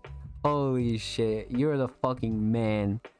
What? That caught me off guard. Holy shit. Man, let's fucking go. Huge shout out to Plez, man. If you get a sub, if you got a sub, show him some love. What the fuck, man? Let's go. Holy shit. Hit him with the closer, you know? God damn, man. Holy fuck. Holy shit. Well, that was fucking crazy, man. We've been going really hard here on the Music Mondays podcast, man. I've been getting like crazy amounts of love on the show, and between Mark, Plez, like Plez has been showing me so much love lately. Like it's like actually insane. That's actually really fucking insane. I don't even know what to say right now, because like you guys know I never like ask for shit like that or anything like that, you know what I mean? We have a sub goal, we hit it, we don't. Who the fuck cares, right? Like, as long as you guys are here kicking it, that's all that matters. And the fact that you guys come through and support me and Music Mondays and the channel, and Plez has been a good friend of mine for over a year now, and comes through and just drops a bomb like that, you know what I mean? Like, that's like really important to me, man. You guys know how I feel about that shit, and this is like what this channel thrives on, is like you guys' support, and really like everything that I've done is like gotten me like where I am today. And just like little shit like that is, it's just, you know, any bad day or good day, it like reminds you like why you do like long hours, and why you do, you know, 12s, and like you can just go through so much shit, and like people wanting to show support will just give you motivation like no other, man. Like that's always like it'll just wake you up a bit and be like, yo, you're good, bro. And things like that are like really important. And it's not the actual like subs, it's the act of it, right? Because like that's more motivating, because like anybody, you know, like, but the fact that people, and especially Plez, would come through and just do that kind of shit, and then Mark like 2 weeks ago like dropping bombs like that shit is really important, man. That shit's it's like really awesome to see. And if I continue to rant, you guys know I'll be here all night. So if you got a sub from Plez, go show Plez some love. Tell him you said thank you. I'll tell him myself thank you. Huge shout out to Plez, man. That was a banger way to end the show. 3 hours 20 minutes. Banged out like almost 13 submissions. Music Mondays has been really snapping lately. A whole bunch of new content. Feature Fridays is live on the channel. Like I said, man, huge shout out to anybody who came through, showed love tonight. Jesus, you guys came through really, really fucking heavy. Mark, Cole, Offspring, Bloodcat, Plez, anybody else who lurked, chilled, if I forgot your name, thank you, thank you, thank you. If you're interested in submitting anything for next week's show, episode 76 will be live next Monday. Make sure you follow us on Twitter. All submission details will be available there. Submissions will be live tomorrow, per usual, every Tuesday after the show. So make sure you go follow us. Bottom right hand of your screen at All Music Mondays. Yeah, man, you guys are amazing. You guys are truly amazing, and it's really the little shit that you know, it's really motivational, and huge shout out to anybody who lurks, chills, whether, like, all I ask is that you guys are here, and anything else is a blessing, truly. Especially, like, if you know Zomslays, you know what's up, man. So GDQ is going on right now, which is Games Done Quick, for those of you who don't know. It is a charity stream for speedrunning, etc., etc. I'm gonna go host them up. Once again, a huge shout out to anybody who lurked, chilled, came through. I appreciate it. Music Mondays will be live next week, per usual. Submissions will be open tomorrow. That does it for the kid, man. I'll see you guys next week. Be safe, enjoy yourselves, and I'll see you next Monday.